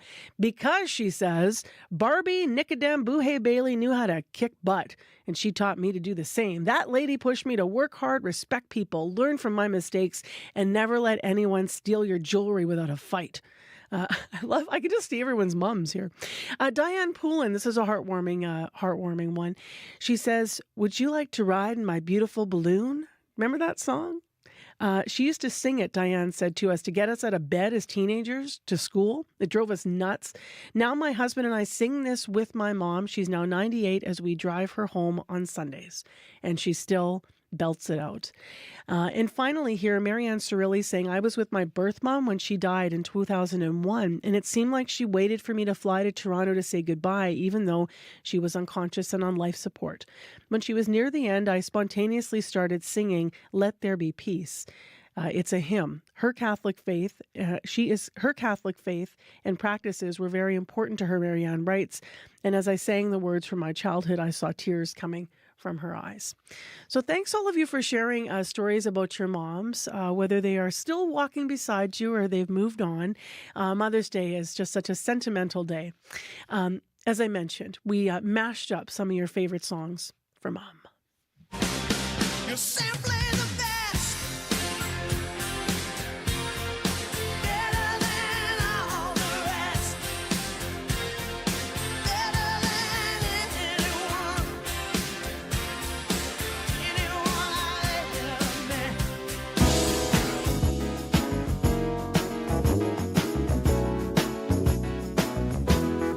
Isn't she lovely?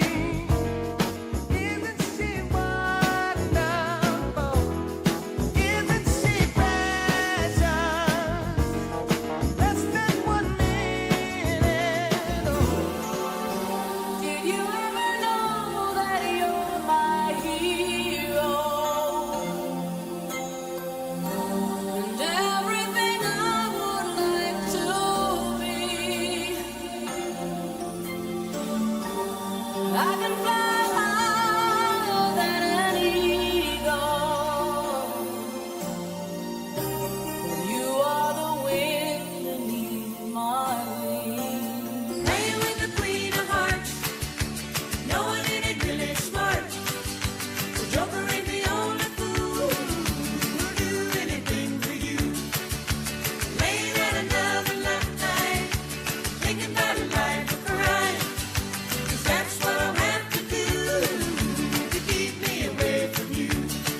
Could it be a faded rose from days gone by?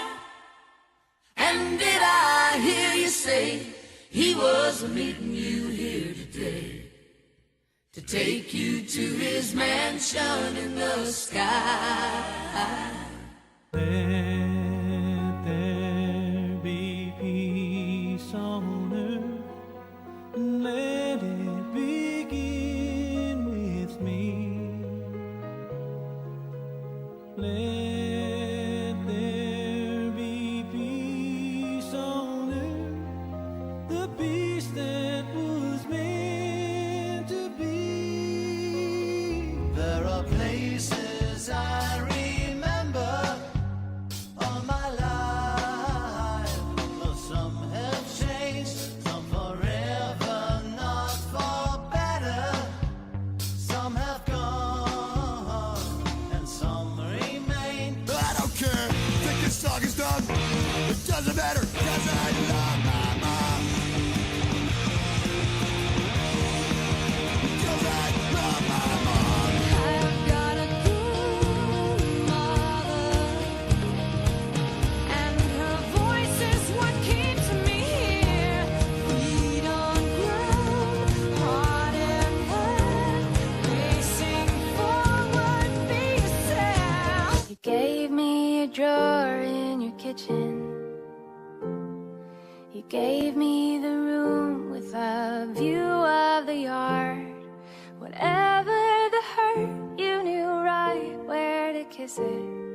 You gave me the best of your heart. And you carried my rocks in your pocket. Flowers and feathers and butterfly wings. You had an answer for all of my questions. You showed me wonderful things. I know that it hasn't been easy. I hope that I love like you do, 'cause I know that this world would be better if everyone had a mother like you.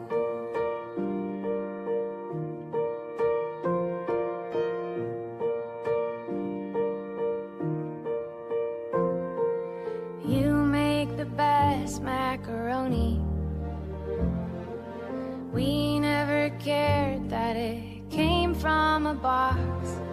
The mom in the stands always clapping her hands, started cheering and still haven't stopped. And you held me when I came home crying, 'cause someone said something that just wasn't true. I always said that Janelle was my best friend, but really, it's always been you. I know that I haven't been easy. I hope that I love like you do, 'cause I know that this world would be better if everyone had a mother like you. Mother like you.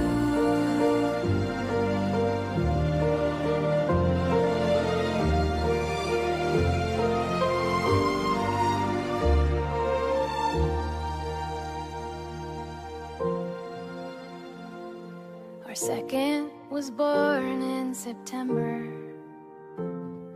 I still can't believe I have kids of my own. I look in their eyes and I can't help but wonder, who will they be when they're grown? I know it won't always be easy. I hope I can love like you do, 'cause I know that my kids will be better if they have a mother like you. If I am a mother like you, 'cause I had a mother like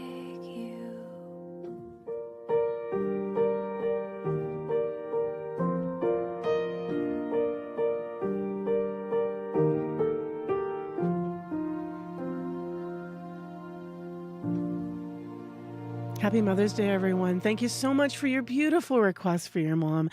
That one, by the way, came from Brenda Beck. That tune is A Mother Like You from J.J. Heller. Your neighborhood, your community, your country, your world, your news that matters, news that belongs to you. Your World Tonight, every night, 7 days a week on CBC Radio 1, on demand on the CBC Listen app, and everywhere you get your podcasts. I'm not crying from that song. You're crying from that song. Right now it is 12 minutes to 8 o'clock. I'm Marcy Marcusa with our team here at Information Radio. Brad Lillies, Corey Funk, and Abby Adeyemi behind the glass this morning in our control room, and Lauren Donnelly in our news center. Smoke. Across southern Manitoba, you're going to smell it. It's causing visibility issues around Grunthal. If you're driving, you can smell it even in Winnipeg here. This is strong winds, wildfire season. We talked to the arm of Kelsey around the Paw early this morning. They had evacuations from communities overnight around that area, and so they'll have an update later in the morning. So far, everyone is safe, but they have challenges, obviously, in watching this in these stressful, dry conditions we've had here. Winnipeg is 15 degrees right now with that smoke. It's hazy, although the sun's trying to make itself be seen through the haze. A high of 19 degrees, so it is getting brighter in downtown Winnipeg. Well, after 8 o'clock, I should mention here briefly that we do have our monthly interview coming up with Premier Canoe. He will be in studio, and we will ask him about wildfire season and more. So stay tuned. That is still ahead. Right now, let's turn our attention to the thousands of people yesterday who gathered in St. Peter's Square and millions around the world watching as the windows of the Basilica balcony opened and the new Pope emerged. 69-year-old American Cardinal Robert Prevost was elected yesterday morning. He has chosen the name Pope Leo XIV. He's the first American to hold the position. And although born in Chicago, he spent years in Peru as a missionary before becoming a bishop there and is a naturalized Peruvian citizen. Prevost is believed to have shared Pope Francis's views on migrants, the poor, and the environment. Catholic clergy in Winnipeg have been reacting to the news. Archbishop Murray Chatelain is the Roman Catholic Archdiocese of Winnipeg. He said he was surprised that an American was chosen to fill the role. We were surprised that white smoke appeared as quickly as it did. The average is about 3 days. And so this was fairly quick.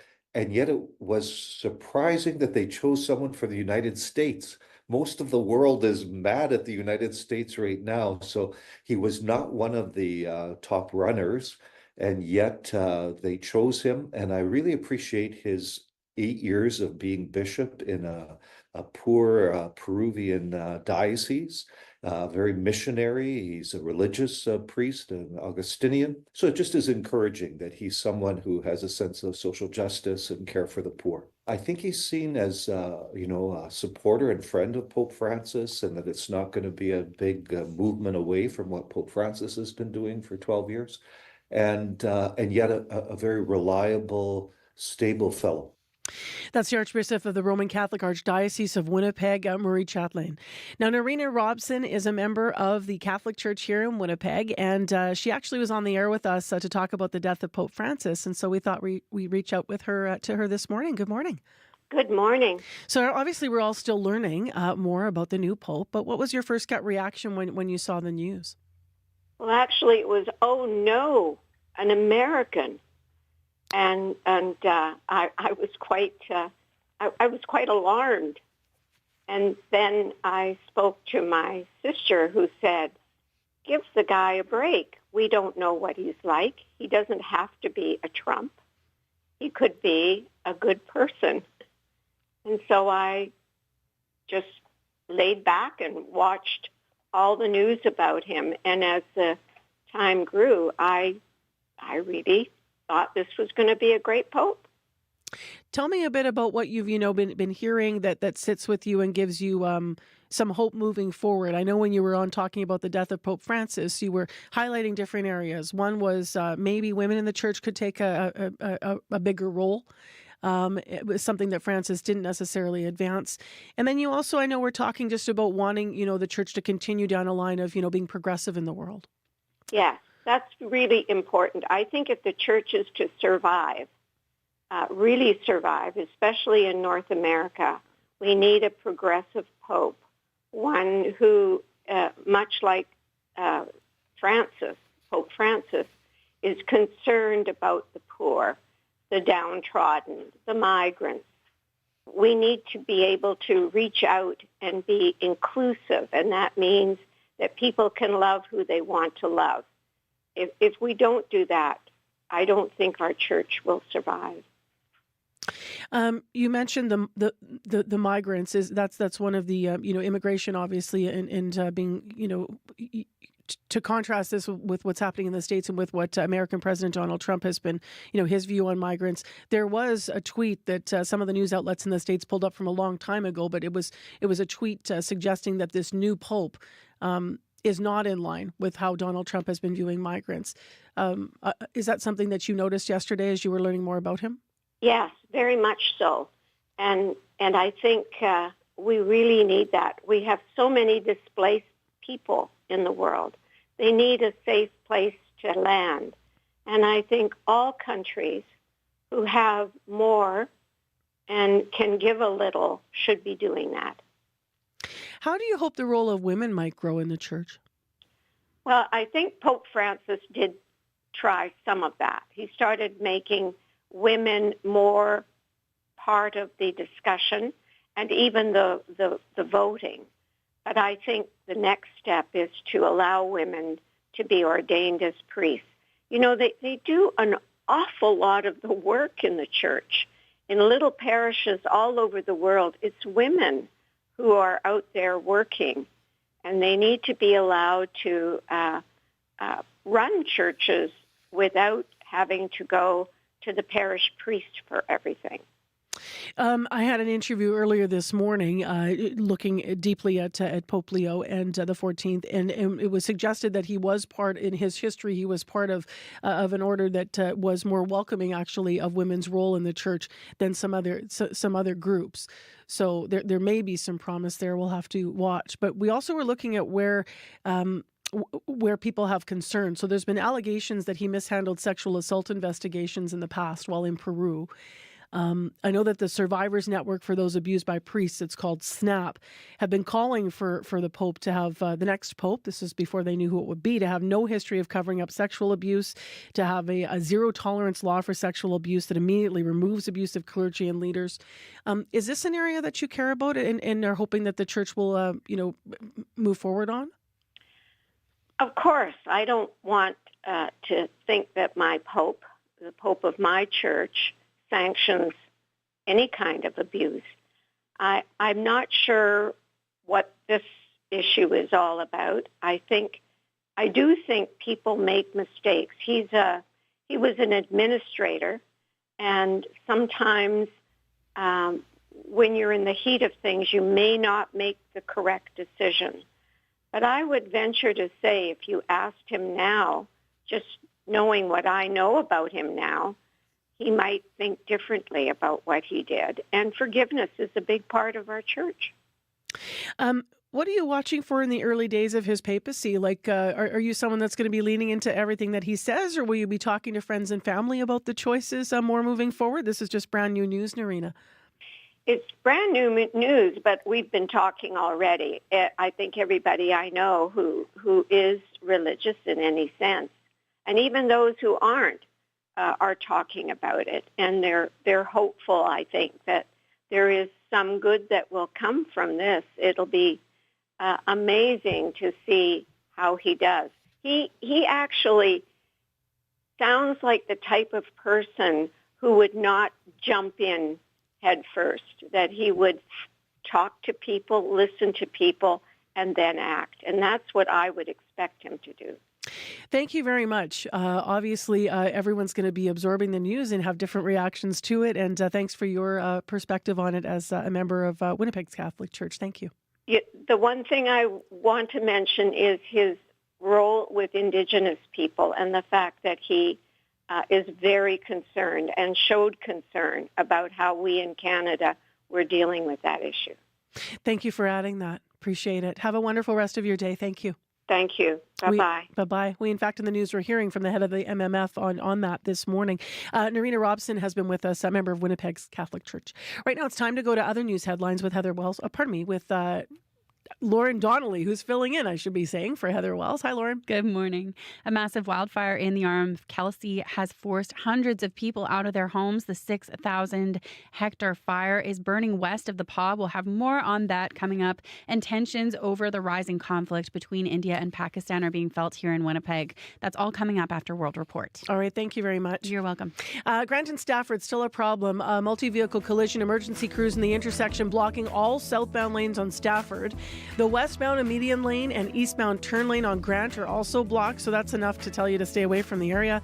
Smoke in the air, an advisory across southern Manitoba, and check the travel areas if you are in smoke-affected wildfire or threatened areas, especially around the Carrot Valley. In Winnipeg, a high of 19, gusty winds today. It's going to be hazy because of the smoke, but otherwise a really bright, sunny day ahead. Still ahead in the program, how prepared is Manitoba for wildfire season? Where are we at with the strategy to get houseless people a roof over their heads? And how does the Premier think the Jets are going to do tonight? Those are all things that are part of our monthly interview. Premier Rob Canoe live in studio after 8. Stay with us. This is CBC.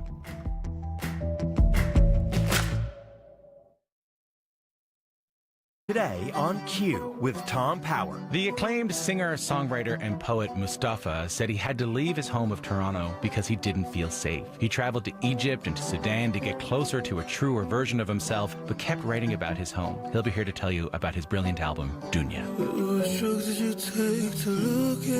That's coming up on Q, followed by Commotion with Elamine Abdel Mahmoud on CBC Radio 1, the CBC Listen app, and everywhere you get your podcasts. The CBC News is next. Coming up in half an hour, it's The Current with Matt Galloway. There is pressure to find a way to end the war in Ukraine, but negotiations seem to come down largely to the will of three men, the presidents of Russia, Ukraine, and the United States. What Putin, Zelensky, and Trump want out of a deal, coming up on The Current. This is World Report. Good morning, I'm John Northcott. I will sing a new song to the Lord because he has done marvels. And indeed, an historic moment inside the Sistine Chapel this morning. Pope Leo XIV held his first Mass, and in a break from tradition, he began the first homily in English. The 69-year-old former cardinal is the first American-born pope. Megan Williams has more from Rome. Grasping a tall golden cross, Robert Prevost, now Pope Leo XIV, moved past the Swiss guards standing at attention, up the aisle of the Sistine Chapel, filled with men in white robes and red caps, the college of 133 cardinals who elected him the first American-born pope. Prevost had only been made cardinal by Francis in 2023, the same year he was tasked with overseeing the church's new bishops. Observers say he quickly stood out as a man of consensus, known as the least American of American cardinals. As he stepped onto the red-curtained balcony overlooking St. Peter's Square last night, his first key word was a single, clear call. La pace sia con tutti voi. Peace. He thanked Francis for his courage and urged the church to remain open and inclusive, building bridges through dialogue. Then, switching from Italian, the lingua franca of the Vatican, he spoke not in English, but in Spanish, the language of Peru, where he had long served as a bishop. A mi querida diócesis de Chiclayo en el Perú. He thanked the Peruvian people and made no mention of the United States. The fact that he took for his name Leo XIV is very significant. Pope Leo XIII was the Pope in the 19th century who was on the side of labor unions. He was on the side of the workers. Says Vatican observer Father Thomas Rees. Leo shares much with Francis, but his approach to hot-button issues, like welcoming 2S LGBTQ+ Catholics and tackling clergy sex abuse, remains unclear. Megan Williams, CBC News, the Vatican. We're getting an early look at what could be the impact of Donald Trump's tariffs on the Canadian economy. The U.S. president announced his sweeping global tariffs on April 2nd. Statistics Canada has just released its job numbers for that month. CBC's senior business correspondent Peter Armstrong has more. This is a better jobs report than expected, but it's not exactly painting the picture of a healthy economy. Sure, employers added 7,400 new jobs, but about 37,000 jobs were added due to the federal election. Strip that out, and about 29,000 some jobs were lost. So all these gains were made in the public sector. The private sector fell by 26,000. Job losses in the manufacturing sector, they've reached the highest we've seen since 2009. If you exclude the years of COVID, the unemployment rate is back up to 6.9%, the highest since November of 2024. This is also the third month in a row of either very little, no change, or job losses in the Canadian economy. All of which speaks to the uncertainty of the moment, but also to the fragility of the Canadian economy as we brace for all those tariffs to begin to really bite. Peter Armstrong, CBC News, Toronto. The owner of WestJet is selling 25% of the Calgary-based airline. The Canadian investment firm Onyx says a 15% stake will go to Delta Airlines. Another 10% will be sold to Korean Air. Both airlines have been WestJet partners for more than a decade. The cost of the deal? More than 750 million Canadian dollars. After 4 days of grueling questioning, cross-examination continues this morning of EM. She's the woman who alleges she was sexually assaulted by 5 World Junior Hockey players in June of 2018. As Katie Nicholson reports, long cross-examinations can present a challenge for the witness and a different one for the lawyers asking the questions.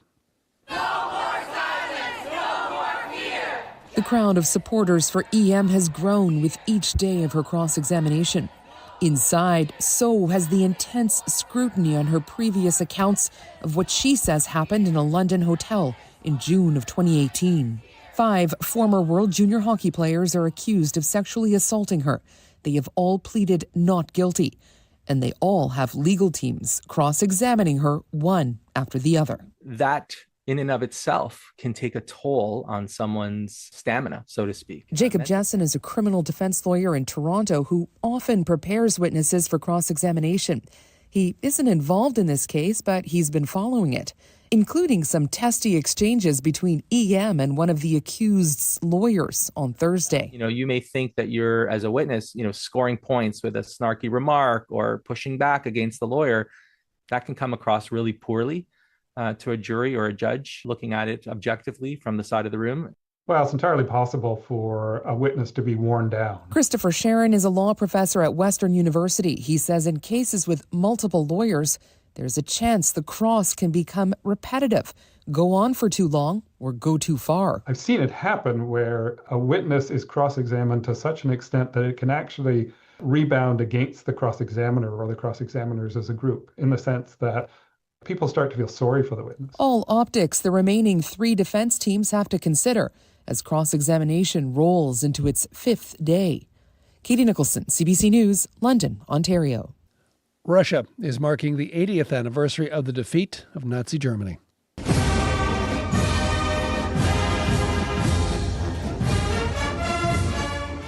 A massive military parade marches through Moscow's Red Square. Russian President Vladimir Putin is there. About 20 foreign leaders, including China's President Xi Jinping, have joined him.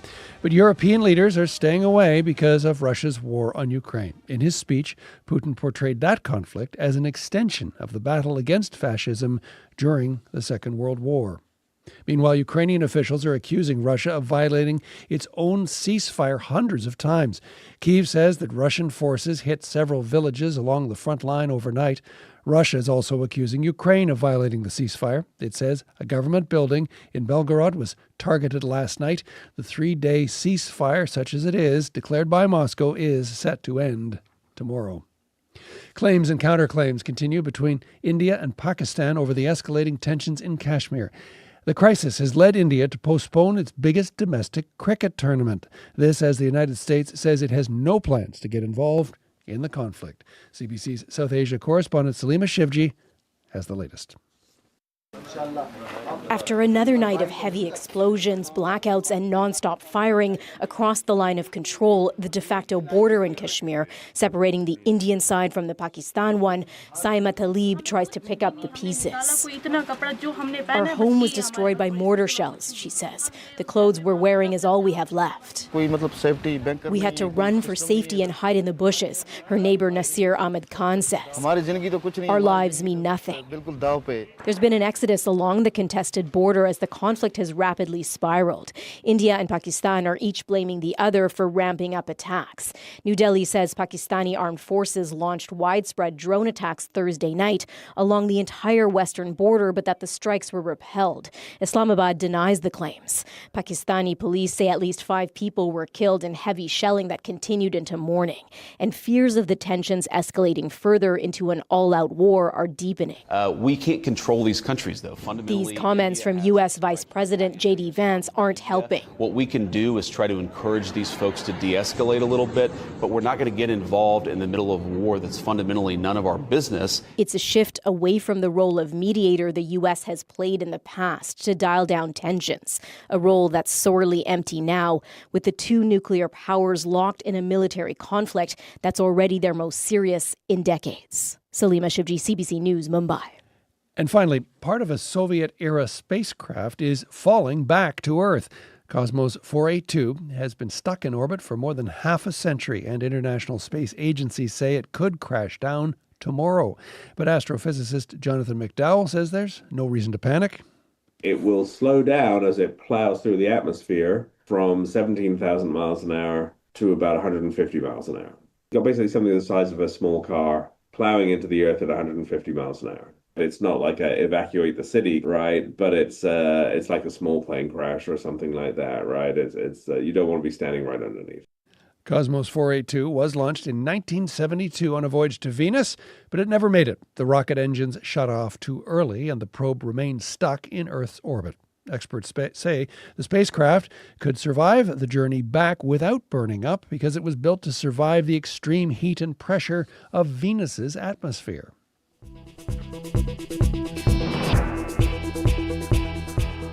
And that is the latest national and international news from World Report. I'm John Northcott. This is CBC News.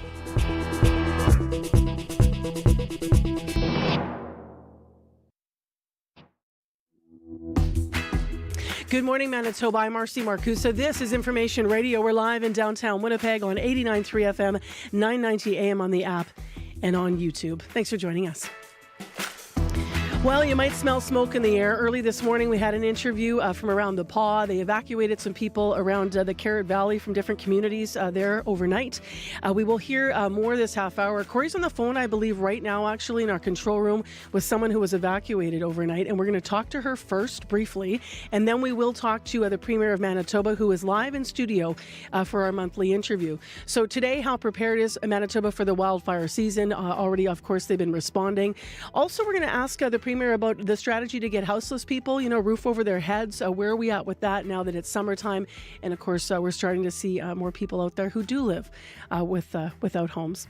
We're also going to talk to the Premier about the Jets. Maybe he can dust some lucky dust over the team this morning as they get ready to face Dallas for Game 2 of the playoffs tonight. Okay, let's go to Lauren Donnelly. She is in for Heather Wells, and she has our headlines. Good morning. Poor air quality and reduced visibility. As Marcy mentioned, one wildfire up north has forced hundreds from their homes, and smoke has sparked a special advisory from Environment Canada. The National Weather Agency is warning people to avoid strenuous activity outdoors, and for people more likely to be impacted by outdoor air pollution, like people with health conditions and seniors, to take extra care. And Manitobans are reacting to the new Pope. Leo XIV is the first American to hold the role. We'll hear what people are hoping to see from his papacy. I'll be back with more local news at 8:30. All right, thanks very much, Lauren. Thank you. Well, the Premier actually was just saying, Abby, coming in from outside, you can smell the smoke in here. Outside, it's even stronger, but it's affecting how the sun looks. Yes, it's affecting what the sun looks like today, though it's warm outside, but smoky skies hanging around because of that the fires burning up northern parts of Saskatchewan. And we also have a air quality statement in effect for most of the areas impacted. So if you're planning to be outside, take it easy. If you're having trouble breathing, you might want to stay inside. This will make it hard to see at times if you're on the highway, but once it clears, we should enjoy some sunshine into the weekend. Some windy conditions will come with that as well. Right now, Winnipeg, we are at 15. Hazy skies we're seeing.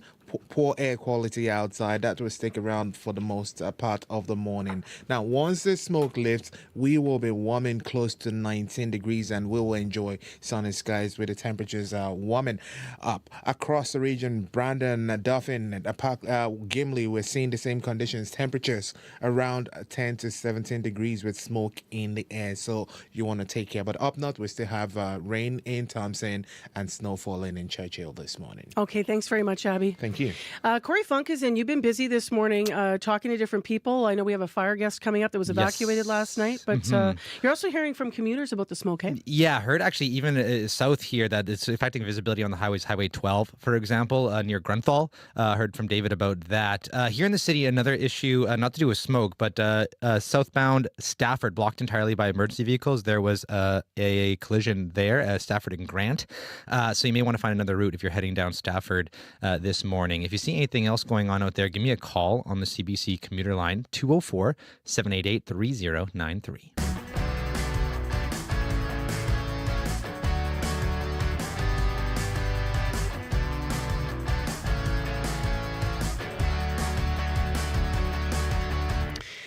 Well, I am watching a video right now that was posted to the rural municipality of Kelsey's Facebook page overnight. It's an evacuee fleeing the flames, and I can't express how frightening this must have been for people in that part of Manitoba overnight. What you see is a vehicle going down the highway, smoke really thick, and then all of a sudden, as that car continues to move to safety, on the right-hand side, I mean, those flames very much engaged, orange, and all along as the vehicle moves past to safety.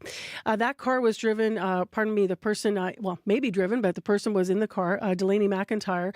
She's the evacuee that I'm talking about. She left from Sunshine Beach, I understand, overnight, and she's with us now. Hi, Delaney.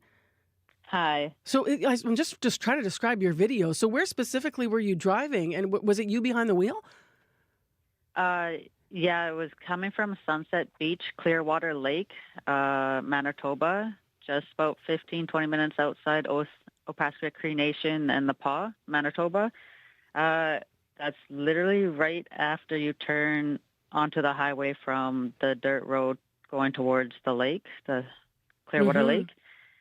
And what was going through your mind? Yeah. I didn't know what was going on, honestly. I just a bunch of police, everyone leaving, and they were saying that we're evacuating. And then because I wasn't on Facebook or anything like that. So they said that we were leaving. You have to evacuate, go straight to town. There's a lot of people asking questions and the vehicles ahead of us. Where did you spend the night? In Opaskwayak Cree Nation. Got it. So you found a place to be there. Now you were driving from where? Like, are you from that Clearwater area and you were driving to the Paw then for safety? Well, it's my sister's place out there. We were just out there because they're actually in Mexico. So we were out there and then we got evacuated. So I actually live in Opaskwayak Cree Nation. Got it. And I was driving back to town with all the other evacuation people. And it was super, I wasn't expecting to see fire like that close. I was kind of concerned it may have jumped the road, and I wasn't sure if everyone was going to be able to get out because there's also Moose Lake, Cormorant, and people further down that road that live on different beach turnoffs. That's only one way out, one way in. What's the state of what you understand? What's happening now with? Do you know anything about your sister's place? As far as I know, yesterday they did an update. It was saying that there was 90% contained, but I'm not sure how that escalated to the morning. That was caused by a hydro line, is what my understanding is from that, given the update. But then there's also other fires going on around Big Eddy, which is part of the Res. Bracken Dam, Carrot River, and those fires been going on since last weekend. So have fires basically all over surrounding the Paw and Ocean, even out in Young Points, which is heading south towards the city. We have the Premier actually listening to you right now, Delaney, who's going to talk to us about, some of what their plans are moving forward to try and help and what they've already been doing. How frightening was this for you? And I understand you had your young son in the car with you as well while we started talking about that video when you're passing the flames. Yeah, he was scared. He was frightened, but I didn't want to alarm him even more, because when kids pick up on fear, they become more fearful. So I tend to have a little bit of a nervous laugh. So that's kind of what happened in the video. And I was surprised that it was that, big, that quick, because we just drove by like literally 30 minutes before that. And then all of a sudden it's to that degree. Yeah. Well, that's the problem with the wind. And that's what we've been hearing all morning, right? Things are shifting so fast. Thank you very much for being with us, Delaney. I'm glad that you are back. I know that you're in your home now in OCN, and hopefully everything's going to be okay through the day. We're still going to get a further update later in the morning about what that area looks like. So appreciate your time. Be well. Thank you very much for sharing your video with us. Thank you so much. Delaney McIntyre, one of the people evacuated from the Clearwater area, Sunshine Beach, and posted this video driving along, Fiery Highway in Manitoba. We have one quick clip to play for the Premier as well, and then we're going to get into this. This comes from our early morning interview with Lori Forbes, who is Municipal Emergency Coordinator for the arm of Kelsey. We asked, what do you need? It's always money, right? These are very costly for the province with the provincial park evacuation, to the wildfire services, to our municipality, who we have to look after our people for the first 72 hours, and we have to reach into our pockets for that. We're serving meals, we're having coffees, we're paying for hotels where folks absolutely have no money to do that. So the Premier of Manitoba has been listening to all of this. Canoe in studio. Where do you want to begin? I mean, there's lots there, and lots has developed overnight, Canoe. Yeah, there's a lot going on around the province. So why don't we start in the PA, OCN, Kelsey region? First off, to Delaney and to everybody who's been displaced and on the move, I just want to send you our support and our best wishes. And thanks for taking care of the little one with you and keeping the spirits up, because you got to have morale high in a situation like this. And what I would say also to the municipal leaders and the folks who are that first line of response, thanks for everything you did yesterday. Thanks for everything you're doing today. I can tell you that yesterday was an extremely challenging day for the Manitoba Wildfire Service. Really, really stressful. A lot of serious situations around the province. So I want to acknowledge their good work as well, too. And we've got firefighters from across the province, local firefighters who've responded and stepped up to help us battle the blazes, both in this part of the province. We were looking at a situation near the gold mine that's under construction in Lynn Lake area. Thankfully, we're getting some help with the rain there. And then, of course, on the east side of Lake Winnipeg, a fire near Black River also causing concern. Some preliminary precautionary evacuations, people with, breathing conditions, things like that. So unfortunately, we do have Manitobans out of their homes today. We had some folks from that Kelsey area that we were just talking about who've been moved to Swan River. Obviously, you had Delaney there talking about, picking up from her sister's place and going to OCN. And today, just that lack of rain that we've had has been a big challenge. So we're responding. We're going to have a fulsome update that we'll be keeping the public via the media informed of, both in terms of the fire activity and potential situation with evacuees. And hopefully the weather comes through. The last thing I'd like to mention just at the outset is we've also brought in addition to the fire ban, a backcountry travel ban. So even if you're heading out to Whiteshell, Birds Hill, please check online in terms of what the activities are. It's a very challenging situation already. I think everyone in Manitoba wants to show support. So as you head out this weekend for your plans, please take a look at what all the restrictions are. How much does the province of Manitoba do when it comes to actively trying to prevent forest fires? Like, do we do controlled burns, removal of deadfalls in some areas that are especially susceptible? Yeah, there's a lot of that activity that's happening, and there's a lot of collaboration with folks in the regions too. We also are investing in technology. We recently put the the orders through for new water bombers to upgrade our fleet here in Manitoba. How much do you wish those could come faster, though? Because that could be 6 months out at least, right? Like It's years, actually. We have to put the money down for planes to arrive years from now in the future. And they're expensive. We're talking $80 million down payment. The price tag is north of that in the future. But the bottom line is we need that prevention work and collaborating with local folks. We need the training, including the work that's going on near Thompson for our firefighters. We got a great wildfire service. Again, thank you to all those folks, because not only are they fighting the blaze, but we also have a lot of great intelligence and analysis going on there. And then, of course, we need the best tools for the people fighting the fires and people helping the evacuees along the way. Just to the point made by our Laurie Forbes from the arm of Kelsey, that immediate reaction comes difficult to predict because the wind shifts and it happens fast. But then there are areas where it seems to often be piecemeal. In these situations, we've had wildfire issues in the past, and then people will sort of evacuate, and then the Red Cross often is called in, and then there's questions about reimbursement for the food, the volunteers, what's happening with people who have to put money out of pocket. What about the financial support for these different municipalities that are dealing with this? Yeah, the way it works is if it's a First Nation, then that's when the Red Cross gets invoked. And if it's off reserve, then it's the municipal level that responds first. And that's pretty much across the board. Like even when Birchwood Terrace, a non-fire situation, an apartment building that was at risk, it's the city that responds for the first 72 hours. But of course, as the province, because we work so closely with municipalities, we do have that layer of response. And because we are engaged with the Red Cross, we do also have involvement in that level of response. So it really is about collaboration. And if there are situations where more resources are needed to make sure that people will be safe, we'll be there to step up. Do you think collaboration should be or could be improved? We do hear a lot of challenges with it. I think there's always room to learn after you have a situation like this. The first thing is to get through the emergency period, and then afterwards, if there are issues that need to address, let's be a learning organization as a province. Let's switch gears here. Sure. Thank you for responding to what was happening live this morning it's here. Really serious.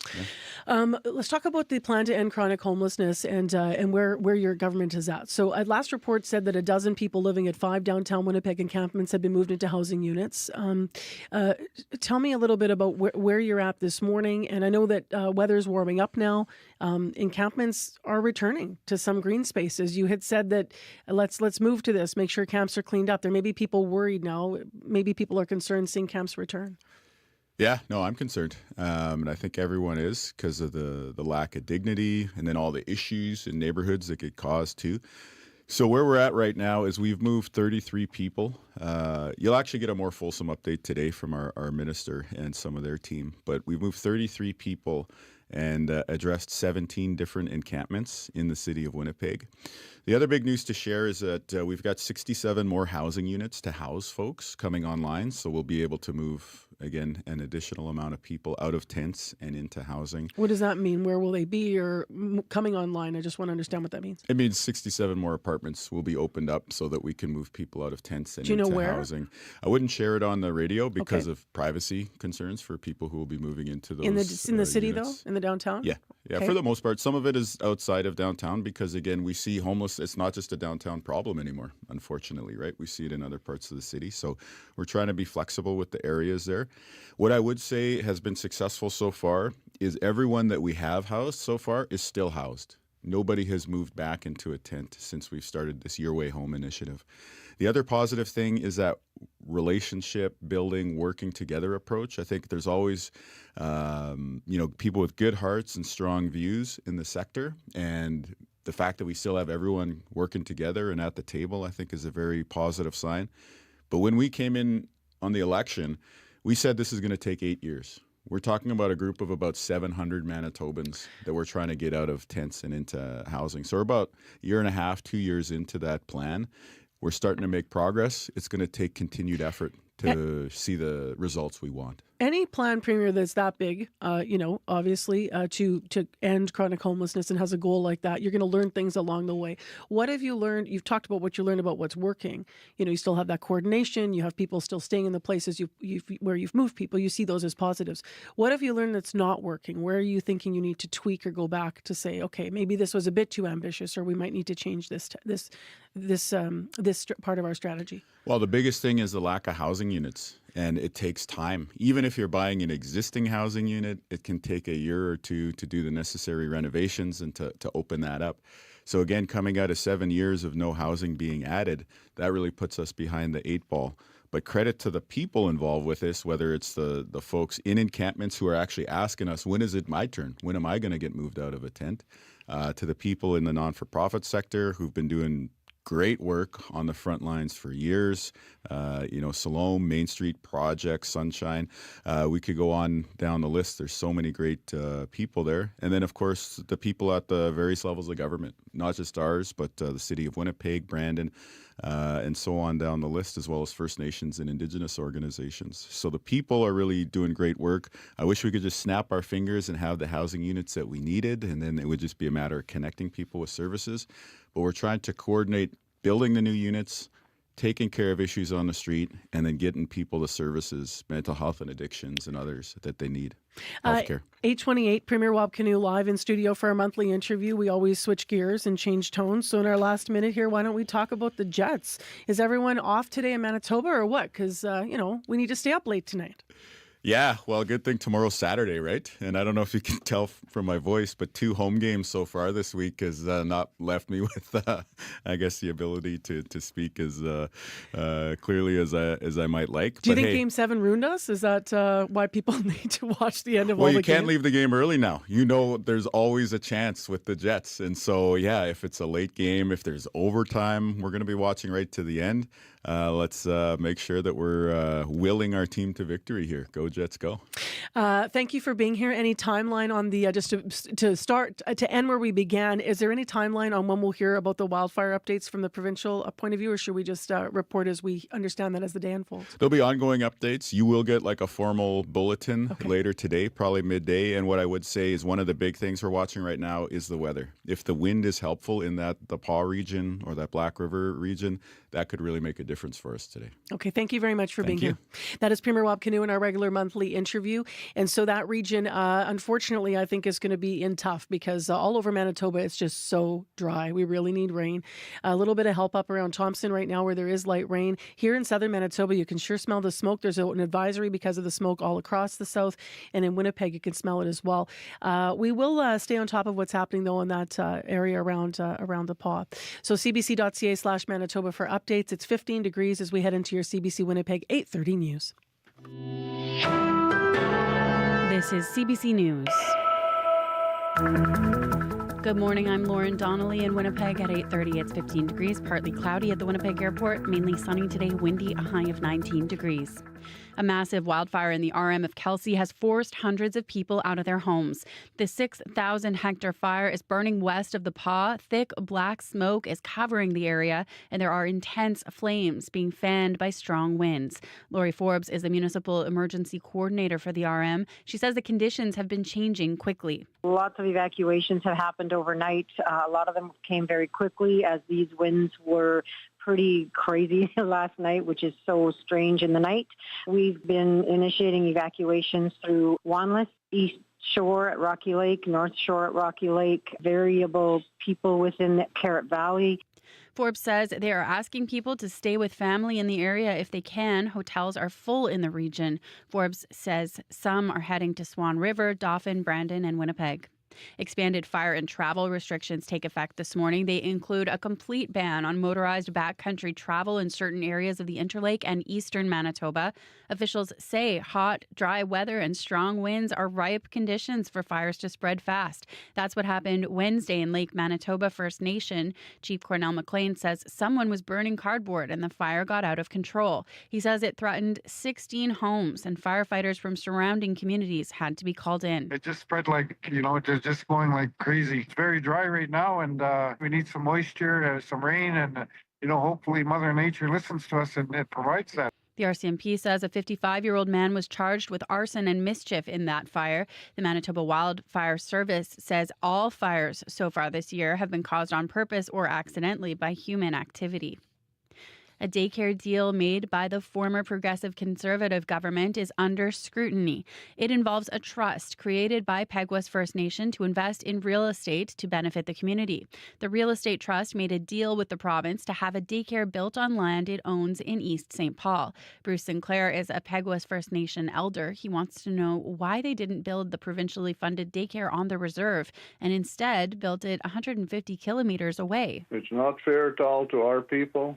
When we have to, beg, steal, and borrow to try and get kids into this one down here. The former chair of the Peguas Trust says the daycare was an investment and will eventually generate rental revenue for the First Nation. The latest flare-up in the disputed territory of Kashmir has members of Manitoba's Indian and Pakistani communities worried. The violence stems from a massacre in the Indian-controlled sector that killed 26 people last month. India blamed Pakistan and responded by firing missiles into Pakistani-controlled territory. Kashmir is divided between the two nuclear powers, but claimed in its entirety by each. Sukhmeet Singh has been in Winnipeg for 3 years after moving to Canada from Punjab, India. The conflict has him worried about the family members he left behind. Though we are being separated by flags, but still the tears are same. We are being separated by the borders, but blood is same. So I think they should work on it. Pakistan says it shot down 25 Indian drones in its airspace Thursday. The Indian Defense Ministry says Pakistan attempted to engage military targets in India Wednesday night. The UN is urging both countries to act with restraint.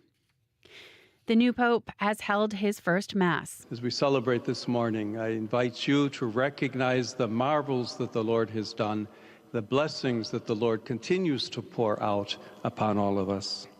At the Sistine Chapel, that is Leo XIV, just one day after taking over from the late Pope Francis, and part of his homily was in English.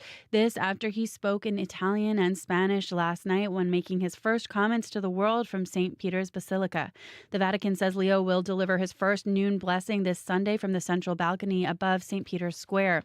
The leader of the Manitoba Métis Federation hopes the new Pope builds trust in the Catholic Church. David Chartrand was part of a 2022 delegation to the Vatican, which pressed Pope Francis to apologize for the church's role in residential schools. Now he wants to meet with Pope Leo XIV. He says the future of the church in Canada is uncertain. I had a good chance to have a nice chat with the discussion with Pope Francis. And one of the things I did speak to him is that when you go into our churches today in North America, and especially in the Red River Métis communities, you look at our churches that are empty, and they used to be full. Chartrand says he hopes Leo follows in Francis's progressive footsteps. That is your CBC News from Winnipeg. Thank you, Lauren Donnelly. You're welcome. I just want to add one more thing here. Lauren started the news talking about what's been happening in Manitoba with the wildfires. This half hour, we heard from Delaney McIntyre and her son, who were told to evacuate from Sunshine Beach. If you're wondering more about that moment of what that was like when they were told to get out, here's a bit of what she said. Okay, I could smell the smoke. That's all okay. Just go, Mom. Just go.